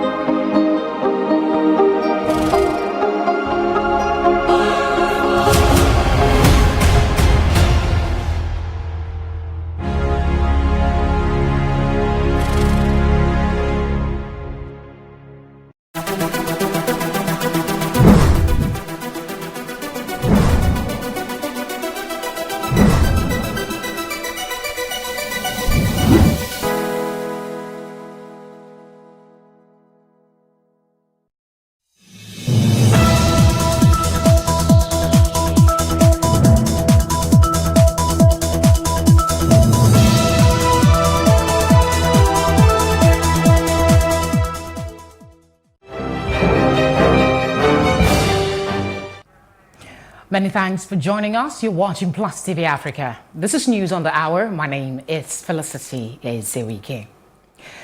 The Senate has confirmed Dr. Godwin Emefiele as governor of the Central Bank of Nigeria, CBN, for a second term. Emefiele had been screened by the Senate Committee on Banking, Insurance and Other Financial Institutions on Wednesday, during which he was grilled on issues affecting Nigeria's economy. The screening exercise came after the mandate given by President of the Senate, Bukola Saraki, to the committee at the plenary on Tuesday. The committee was given 1 week to carry out the screening and report back to the Senate. Emefiele, who was appointed CBN governor on June 2, 2014, is due to end his first term on June 2 this year. President Muhammadu Buhari had last week written to the Senate requesting that Emefiele be confirmed as CBN governor for a second term of 5 years. Joining us now in the studio is Gospel Obele, CEO Streetnomics, to analyze this. The CBN governor has just been confirmed. What are the implications for the market, specifically exchange rate, for instance? He said he was able to bring it down to about 300 from 500. Do you see a further reduction in the exchange rate of the Naira? It's quite interesting of all the politics of the fiscal, where there were notions or moves to deregulate the currency, when the recession kicked in. But one of the major reasons why that didn't happen earlier on is because there was no agreement on the political side or the fiscal side of things. So there has to be more. The CBN guys and the federal government have to be more synchronized and agree, in terms of economic management and all of that. On exchange rates, there are a lot more variables that impact exchange rate than just the central bank governor's decision on the numbers. Like I mentioned in previous statements, there are core fundamental structural issues that need to be dealt with first before we can say confidently that the exchange rate will come down, to a particular. And I remember during one of the political campaigns, we had comments like, I will bring the Naira, 1 Naira, I'll make 1 Naira to $1. That is almost impossible in the times we live in right now, in this, tight-fisted global economy that we find ourselves. So we need to get our structural issues right. You mentioned something about this being the first time CBN governor is getting a second term in office. Is this a good thing for the economy? Yes, I think in my opinion, it's a good thing. Obviously, I know that having gone through that rigorous process of reappointment and all that, it's from the top of the mind a good thing for the economy. But what will happen going forward are questions on the effectiveness of the banking sector, decisions that will be made going forward into the economy, and knowing fully well that this appointment is happening literally at almost the same time we are having a transition into not really a new government but a second term. So there are a lot of things, there are a lot of policy direction that needs to be made out clear. There are a lot of programs that need to probably be reworked and all of that. So we can't tell exactly that the success of the CBN governor would be dependent on him alone. There are many other factors that will determine all of that to a large extent. Yeah, well, at the end of the day, you always say it's the person that's wearing the crown that gets all the blame. I'm just paraphrasing now. So if he succeeds, if there is a change in the economy, he gets all the glory. So doesn't it make sense that if he fails, he gets all the blame as well? In reality, if he succeeds, well, you may say he gets all the glory, but basically there are human institutions that have made that work. If he fails, also there are human institutions that have not made that work. So that statement is more like a layman knowledge of how things work in governance. But when in practical sense of things, if the human institutions are not interacting properly, they don't synchronize well. If the coordination between the monetary side and the fiscal side is not properly done and not effective, it would mess things up more than they've ever been. Thank you very much for your thoughts. Thank you very much for having me. The Nigerian Air Force says 12 bandits were killed in airstrikes conducted in Kamuku Forest area in the northwestern part of the country. Director of NAF Public Relations and Information, Air Commodore Ibikunle Daramola, disclosed this in a statement on Tuesday. According to him, the forest spans both Birnin-Gwari local government area of Kaduna State and Sabuwa local government area of Katsina State. Daramola said the success was recorded following the establishment of a 217 Nigerian Air Force NAF detachment in Birnin-Gwari. He explained that the Air Task Force of Operation Diran Mikia conducted airstrikes on May 10 in collaboration with troops of the detachment, which led to the killing of the bandits and rescue of 15 kidnapped victims. The NAF spokesman added that the airstrikes were carried out on the heels of intelligence reports indicating that the bandits were camped within Kamuku forest area. The strikes, he noted, caused the bandits to flee the location in disarray, thereby enabling the kidnapped victims to escape. Dramola disclosed that some of the victims found their way to Nasibi, while the others went to Gobirawa and Dogan Moazu in Brinigwari. He said the Air Force was working in consonance with surface forces and other security agencies, adding that it would sustain the operations to flush bandits out of the region. The National Agency for Food and Drug Administration and Control, NAFDAC, on Thursday alerted the public on the circulation of fake Misagrip cold capsules in Gombe State. In a statement issued by Professor Moji Adeyeye, Director General of NAFDAC in Abuja, it said that the fake drugs were discovered during a routine surveillance in Gombe Metropolis. She added that they were found to be without name and address of the manufacturer. She explained that the genuine product was manufactured in Nigeria by Orange Calb Limited with address at 6668 Town Planning Way, Ilupeju, Lagos State. The House of Representatives have approved a bill seeking to prohibit age discrimination against job seekers in federal government agencies. The lawmakers approved the bill during plenary on Wednesday at the lower chamber of the National Assembly in Abuja. According to the sponsor and chairman of the House of Representatives Committee on Rules and Business, Mr. Edward Pwajok, the bill seeks to ensure that no citizen is deprived of employment on the basis of age. He explained that it seeks to eradicate the age barrier, preventing youths from being gainfully employed in government agencies. The lawmaker decried the situation where competent young men and women have been unable to get a job because they graduated from university at the age of 25. He, however, stated that the bill exempted the security agencies, including the Nigerian Armed Forces and other paramilitary agencies, where there may be requirements for some rigorous physical exercises. The National Youth Council of Nigeria has called for equitable and fair distribution of political positions among the different zones of the country. The group, was speaking to newsmen in Abuja, tasked President Muhammadu Buhari to correct the mistakes of the past and give all Nigerians a sense of inclusion in the current administration. The Deputy National President of the group, Innocent Ndwaya, also urged the current administration to adopt a policy of non-interference and allow the National Assembly choose its leaders.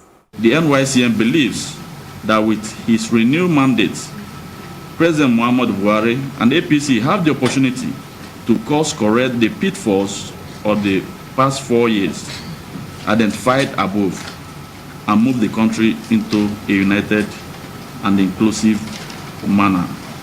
Beckons to escape the recent pitfall. The NYCM believes that this is the time to plan for equitable allocation of offices. And this begins with the current jostling for remaining constitutional positions of leadership. With this in mind, we feel that to course correct the perception of exclusion and marginalization, it is only imperative that the president becomes aware that his criteria fit perfectly a candidate from the southeast. We want to believe as an organization that the National Assembly should be able to look within themselves who is more qualified to lead them. More so also to draw the attention of every right-thinking Nigeria to the need for this country to be balanced. That's the foremost issue. We must have a balanced nation. There are what we call constitutional positions. There are some that are not constitutional. The constitutional positions should be distributed equitably across the regions, across the zones, so that we can have peace, so that there can be unity, so that we can move freely as a country. Agricultural experts have called on President Muhammadu Buhari to sign the National Agricultural Seeds Council Bill into law. The bill is expected to grant more powers to the National Agricultural Seed Council in monitoring quality of seeds available to Nigerian farmers in an effort to control, sanction errant seed providers as part of the strategy to enhance agricultural yield and boost food production. conjunction with several other organizations and groups to ask Mr. President to quickly, without delay, sign the bill for the National Agricultural Seed Council, so the council can have more leverage, more power, more authority to regulate seed activities in Nigeria. You cannot play with the quality of what you are putting in the soil. And what this bill does is to ensure that farmers have quality seeds to be able to plant, so that we can have increased yield and increased revenue for the farmers. If you are liable under the old law, we were told it's just 500 naira. So you just pay your 500 naira and keep on doing what you have been doing. But now under the new law, if any seed company brings into the market adulterated seed, or begins to sell grains as seed, as we have, been witnessing, then 1 million naira, I think that's a big amount of money. It's punitive enough to make people to begin to say, hey, I need to be very careful here. And in a democracy, I think the people matter, and especially the small-scale farmers. So we expect Mr. President to sign this bill now, because if he does not, it means we are going to go back again to ground zero when we get into the 9th Assembly, and we don't want that to happen. So in the interest of Nigerian farmers, in the interest of the economy, in the interest of the fact that we need to diversify this economy away from oil to agriculture, he has to sign this bill so that we can begin to have good quality seed for agricultural activities. It's time to take a quick break. Stay tuned for more news when we return.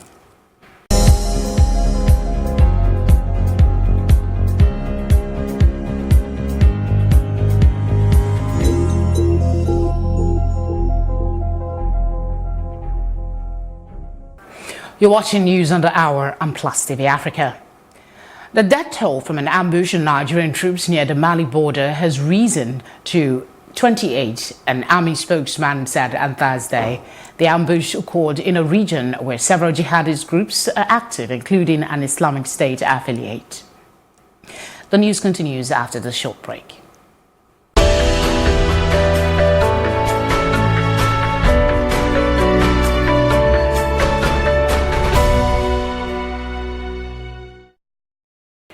Rescue services pulled out 11 people alive from a collapsed building in China's financial hub of Shanghai on Thursday, and about the same number are believed to still be trapped in the rubble.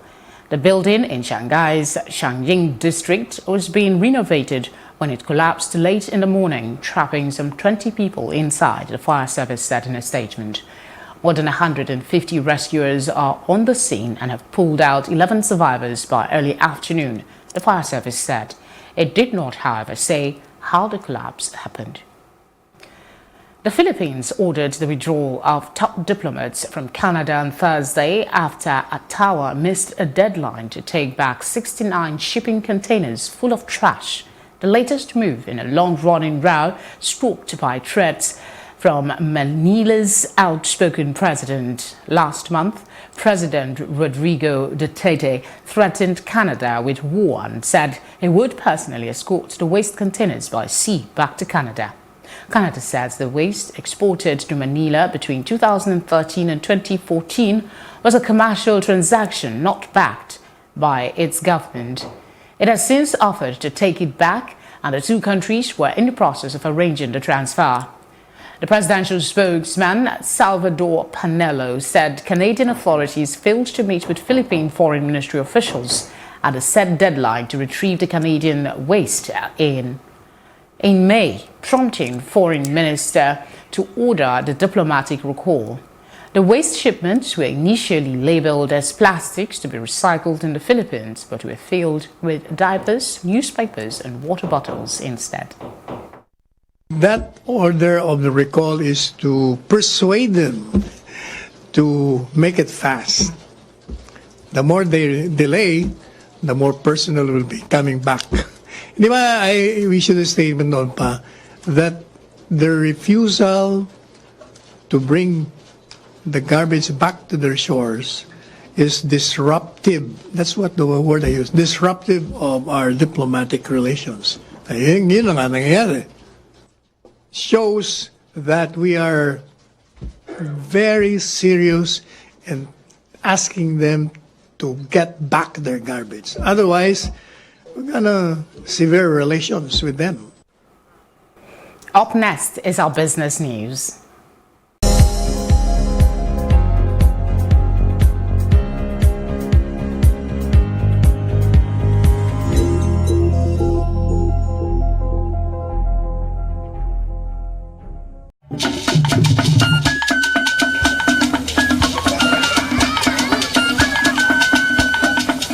Are you sure you want to do this? Adam, go and bring us your husband. Okay, hello baby. We're in this together, okay? Can you hear me? Keep coming forward. Wait, stop. You okay, lean to your right. Keep walking down. Keep walking to the left. Yes. You're almost here. Keep going. You are here. Wow, you did it. I'm just so glad I didn't have to use my cane to do this. And I am so glad no other man got you before me. Let me be your eyes. We will never stop working to give you a network you can rely on so you can enjoy life's special moments. MTN, everywhere you go.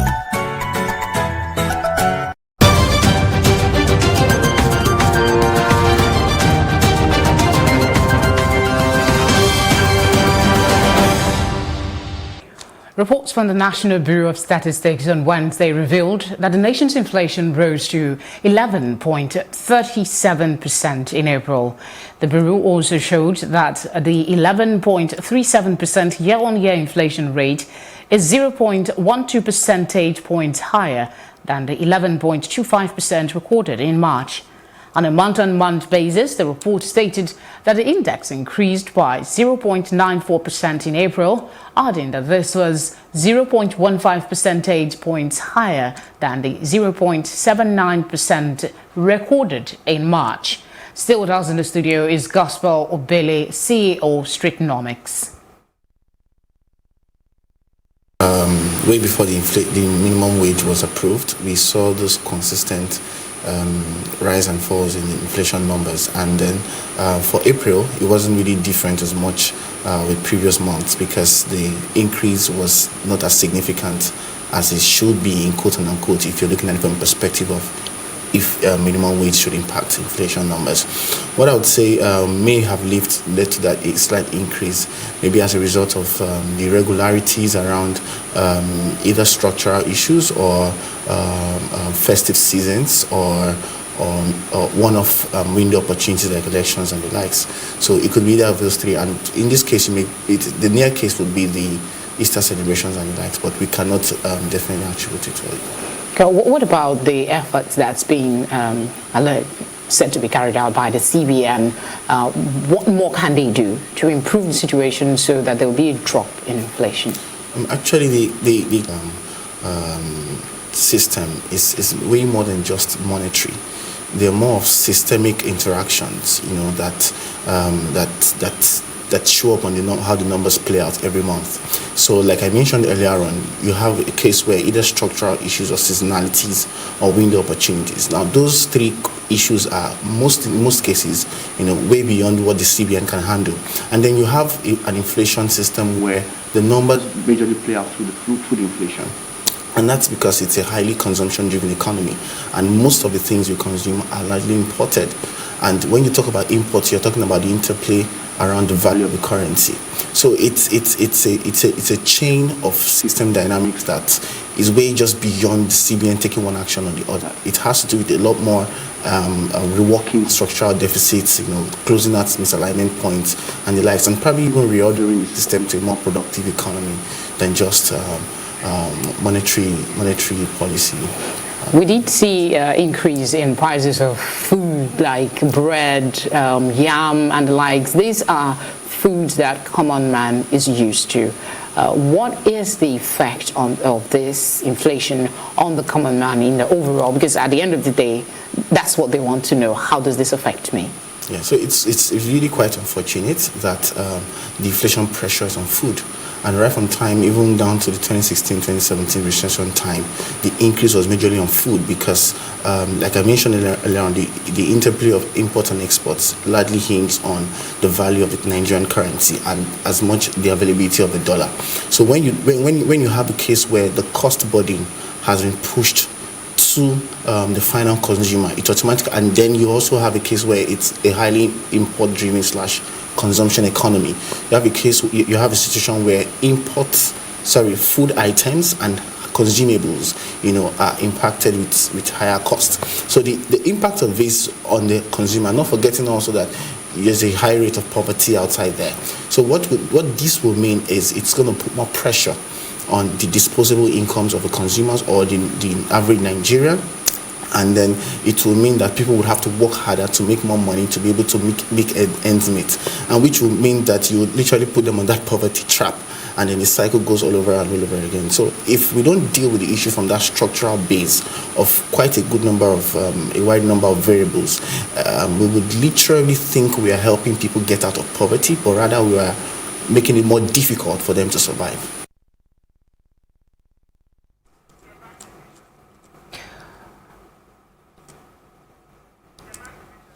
Governor of Central Bank of Nigeria, CBN, Godwin Emefiele, yesterday appeared before the Senate Committee for screening to enable him serve for another 5 years, saying tough times await Nigerians due to impending population explosion.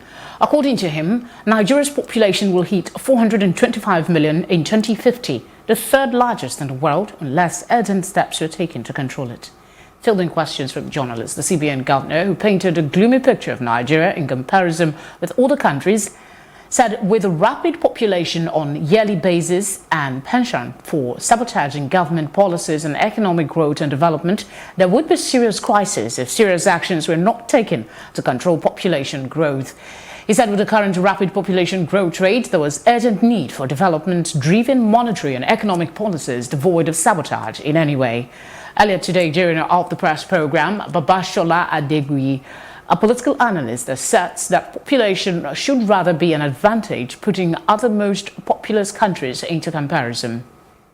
Was it not last week or 2 weeks ago? I also did the same thing just for me to know the seven countries with the highest population in the world. I compared it with their GDP, with their total revenue, and also I also worked on their the resources that actually the resources that actually give them more revenue. You get so, and I discovered that population is not the problem. Population is actually an advantage to any country. If properly harnessed. Yes, because for population, number one, you increase the revenue, productivity. But the problem is the policy to make use of that advantage, and which, of course, Nigeria lacks. Look at the revenue, the GDI. China has the highest population of 1.3 billion and 1.39 billion, and the GDP is about 14.1 trillion. Look at India, population is 1.31 billion, GDP is 2.7 trillion. Look at Nigeria, 208 million, and our GDP is just 105.5. That means we are not making use of what we have. We are not making use of what we have. In Nigeria, as it is presently, as far as I'm concerned, there is no productivity. Number one, they have to reduce the interest rate. Then the government has to do something about power. Power is actually killing us. It is killing the economy. Then we should encourage local industries. I'm not saying we should not, for any reason, maybe export product, but first of all, let us satisfy the Nigerians before exporting. Reduce importation. Nigeria, we are too much, we depend more on foreign products, regardless of the country. As long as it's foreign, we go with it. So the government should look into all those things and try to make use of what we have to get what we want. Plus TV Africa's Off the Press program comes up every weekday at 8:30 a.m. to keep a date. Still ahead on Plus TV Africa News, it's a roundup on entertainment and sports. We're back in a moment.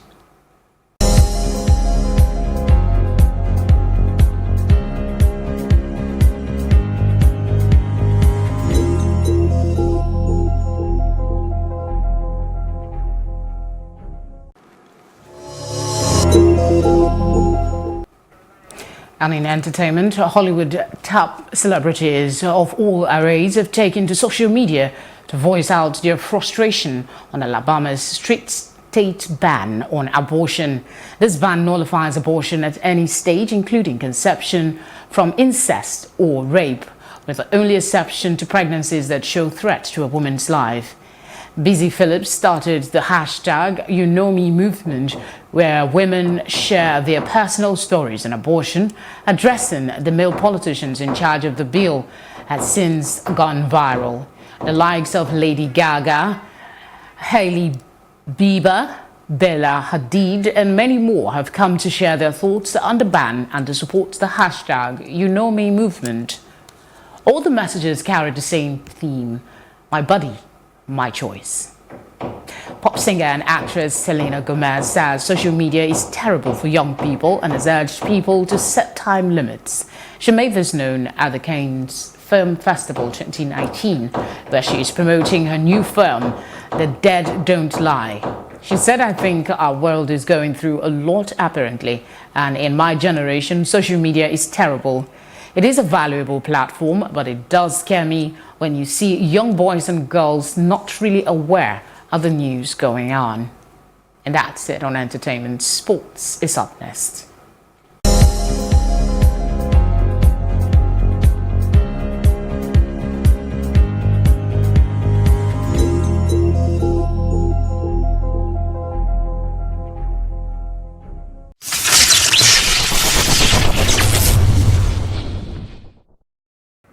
In sports, retired two-time Formula One world champion Fernando Alonso suffered a crash during his practice for the Indianapolis 500 and emerged unhurt.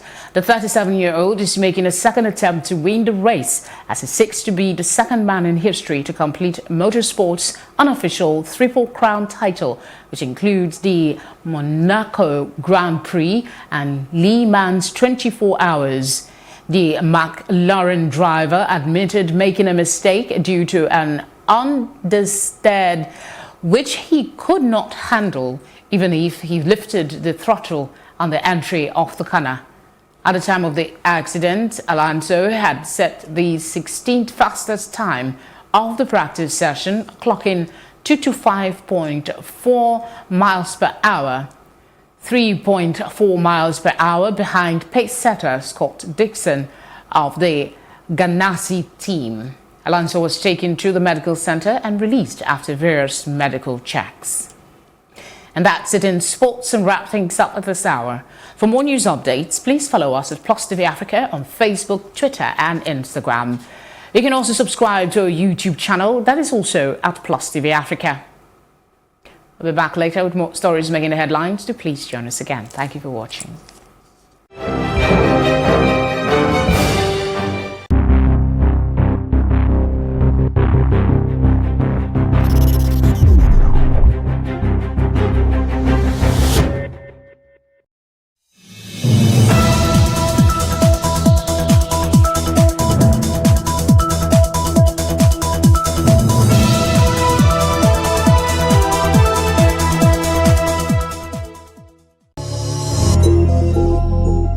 And it's that time when we bring you a breath of fresh air, a ray of sunshine, and hot cups of tea. Welcome to Tea Time, where we bring you the very best in the entertainment industry. Today's episode is all about our studio guests. More on who that is later on. I'm Tokumbo Taiwo, and I'm here with the remarkable regulars, Elsie Godwin and Ife Oshunke. Hi, guys. Good morning, sir. Morning. We are back to this. He's back to this, and Ma.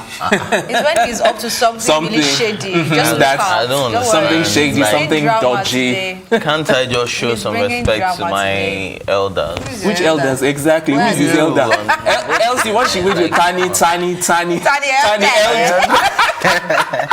Oh my days.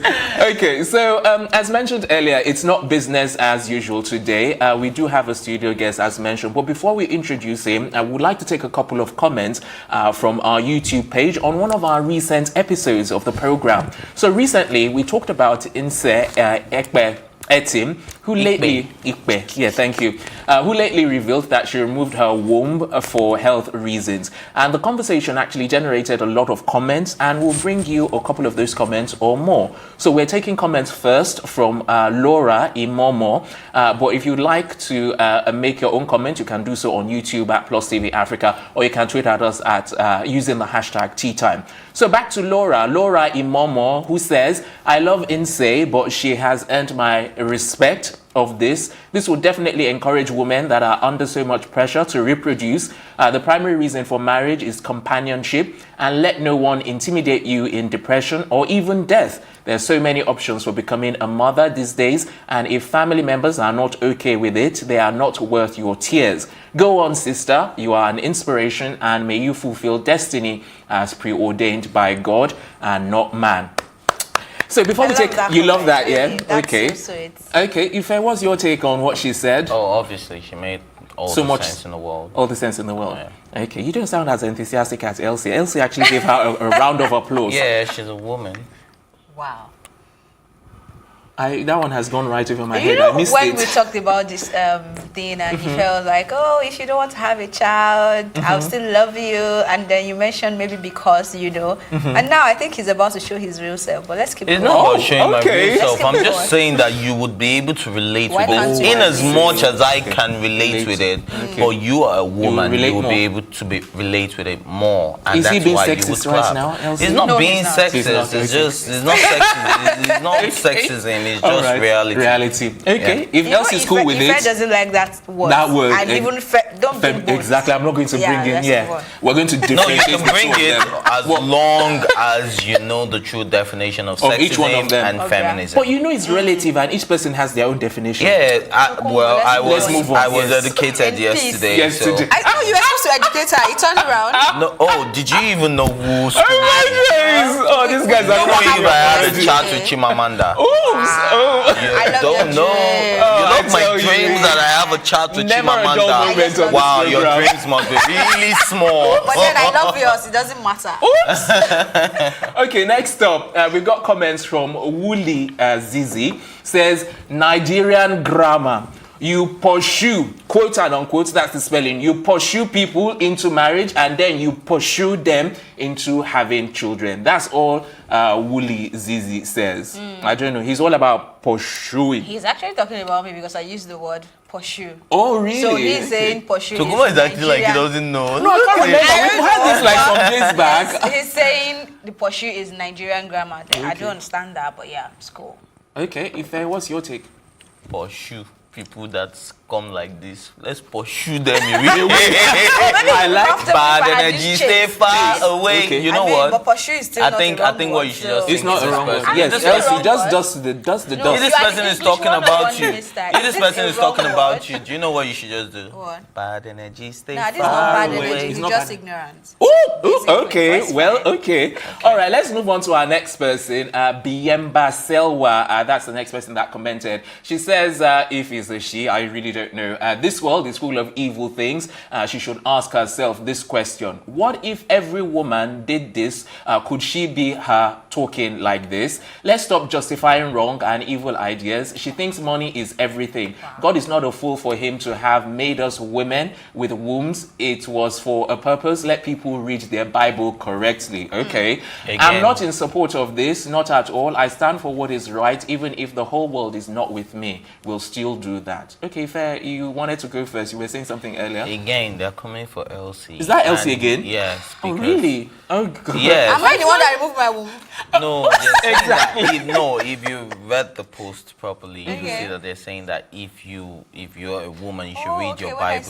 So they were referring to obviously they were not referring to me or they were not referring to you. So I think they're referring to you again or Ife Omai. Was Ife Omai? Yeah, she was on. Yeah, so I think they were probably referring to both ladies on set. That we should read our Bible. That you should read your Bible. That's actually a purpose for the womb, which is the truth. But in say Ikpe Etim's case, she doesn't have a choice. Yeah. It's a health condition. She had to take it out. Yes. And if you're well educated about the issue that she had, health implication of what then you would know that it was a necessity for Yeah. our She womb said to it be was taken either out. her life or... exactly. And let's yeah. not forget, it took her 3 years before she actually came to that, before she was able to carry it through.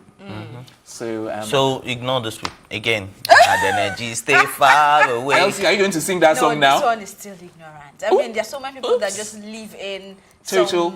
I don't know, is it denial or old mentality that they grew up with, and they feel if a woman doesn't have a child, finish, then you can. You're not fulfilled and all that. I mean, okay. having a child is cool, but if you decide not to have a child, it's also cool. And she also said if all women decided not to have a child, that's what would happen to the world or something like that. But I mean, nobody's saying everybody should stop having children. We're just saying you are entitled to your choices. Yeah. Okay. All right. Yeah, I think it just boils down to people not paying attention to details and like we talk about like people just read headlines and they run with it.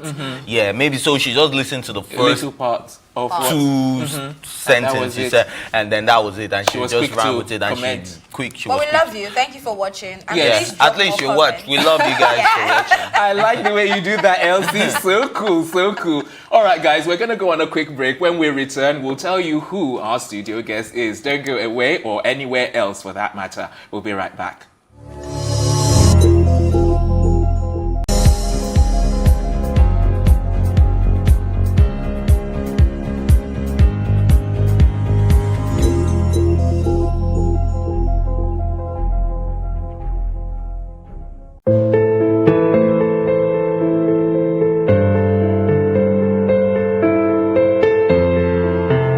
Honey! Daddy, please, can I go out with you and Mommy tonight? Sure thing, sweetie. Get your shoes and we go. Promise? You have my word?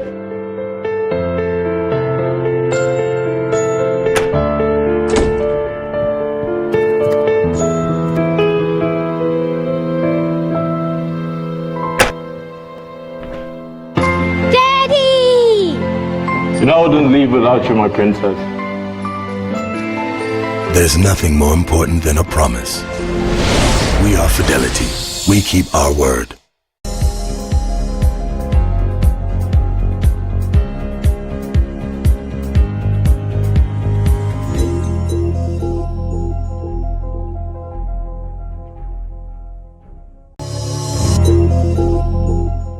Welcome back. You're watching Tea Time right here on Plus TV Africa. Next up on the program, we're about to introduce our studio guest, and he needs no grand introduction as he's a poet and an author. He's the writer of words, maker of things, builder of different worlds.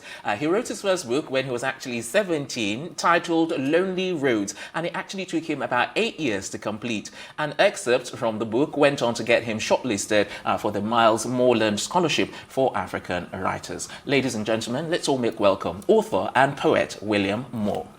Welcome. What's up? Hello. That's good, man. Take that. Okay. Glad to be here. Good. So, where do we start? You know, from authorship or from you I being think a poet? I really want to start from the fact that you went to Britain to study pharmacy, right? Yeah. And you started writing at the age of 15 and then professionally 18, right? And how would you say that going further to study pharmacy has shaped your writing in any shape or form? Interestingly, I sort of feel, because I studied like a very specific science course, a lot of things I had to learn about writing and even sort of like psychology and philosophy. I think like writing has a lot to do with those things.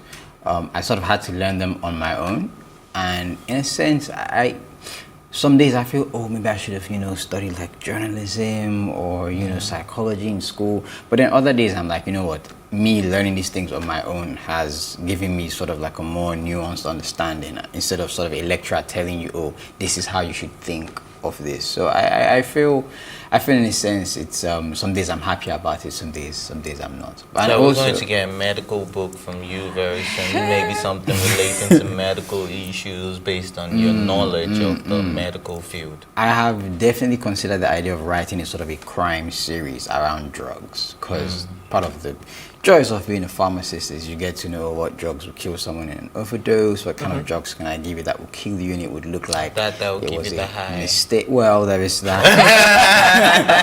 There is that as well. So who inspired you studying pharmacy? Is it a personal decision? Well, I am Nigerian. We generally have our options in medicine, pharmacy, engineering. My parents weren't big on law, They were like, lawyers don't have money, so we're not sure. Doctors do, pharmacists do, chemists. I don't know where they get these ideas. Okay, tell us a little bit about your background, because you mentioned you're Nigerian. Are both of your parents Nigerian or from different parts of the world? My dad is a very interesting mix. So basically, my grandfather is half English, half Nigerian, and my grandmother is half French, half Nigerian. Do you speak all of those languages? No, just English, Igbo, and Pidgin. Oh, you speak Igbo? Yes, I grew up. So are you going to say Plus TV Africa is the best show in the world in Igbo? No, Tea Time is the best show. Sorry, my bad. Tea Time is the best show in the world. I'm not sure I have a word for show in Igbo. Hey, you can use show though. All right. Tea Time bo show kachasi show ni n'ụwa. Oh wow! What you said, I think I can say it, and I'm not even Igbo. Okay, Tea Time bo ada. Close enough. Don't try. Close enough. Okay, having to come back to Nigeria to face writing properly, what challenges do you think you have faced, or writers generally face in this part of the world? Funny enough, and people, like a lot of writers disagree with me almost violently on this. I've really enjoyed coming back to Nigeria to write. Actually, by the time I got into uni, I discovered women and parties, and I almost didn't write for a really long stretch. And then I came back to Nigeria and I was like, wow, the world still exists.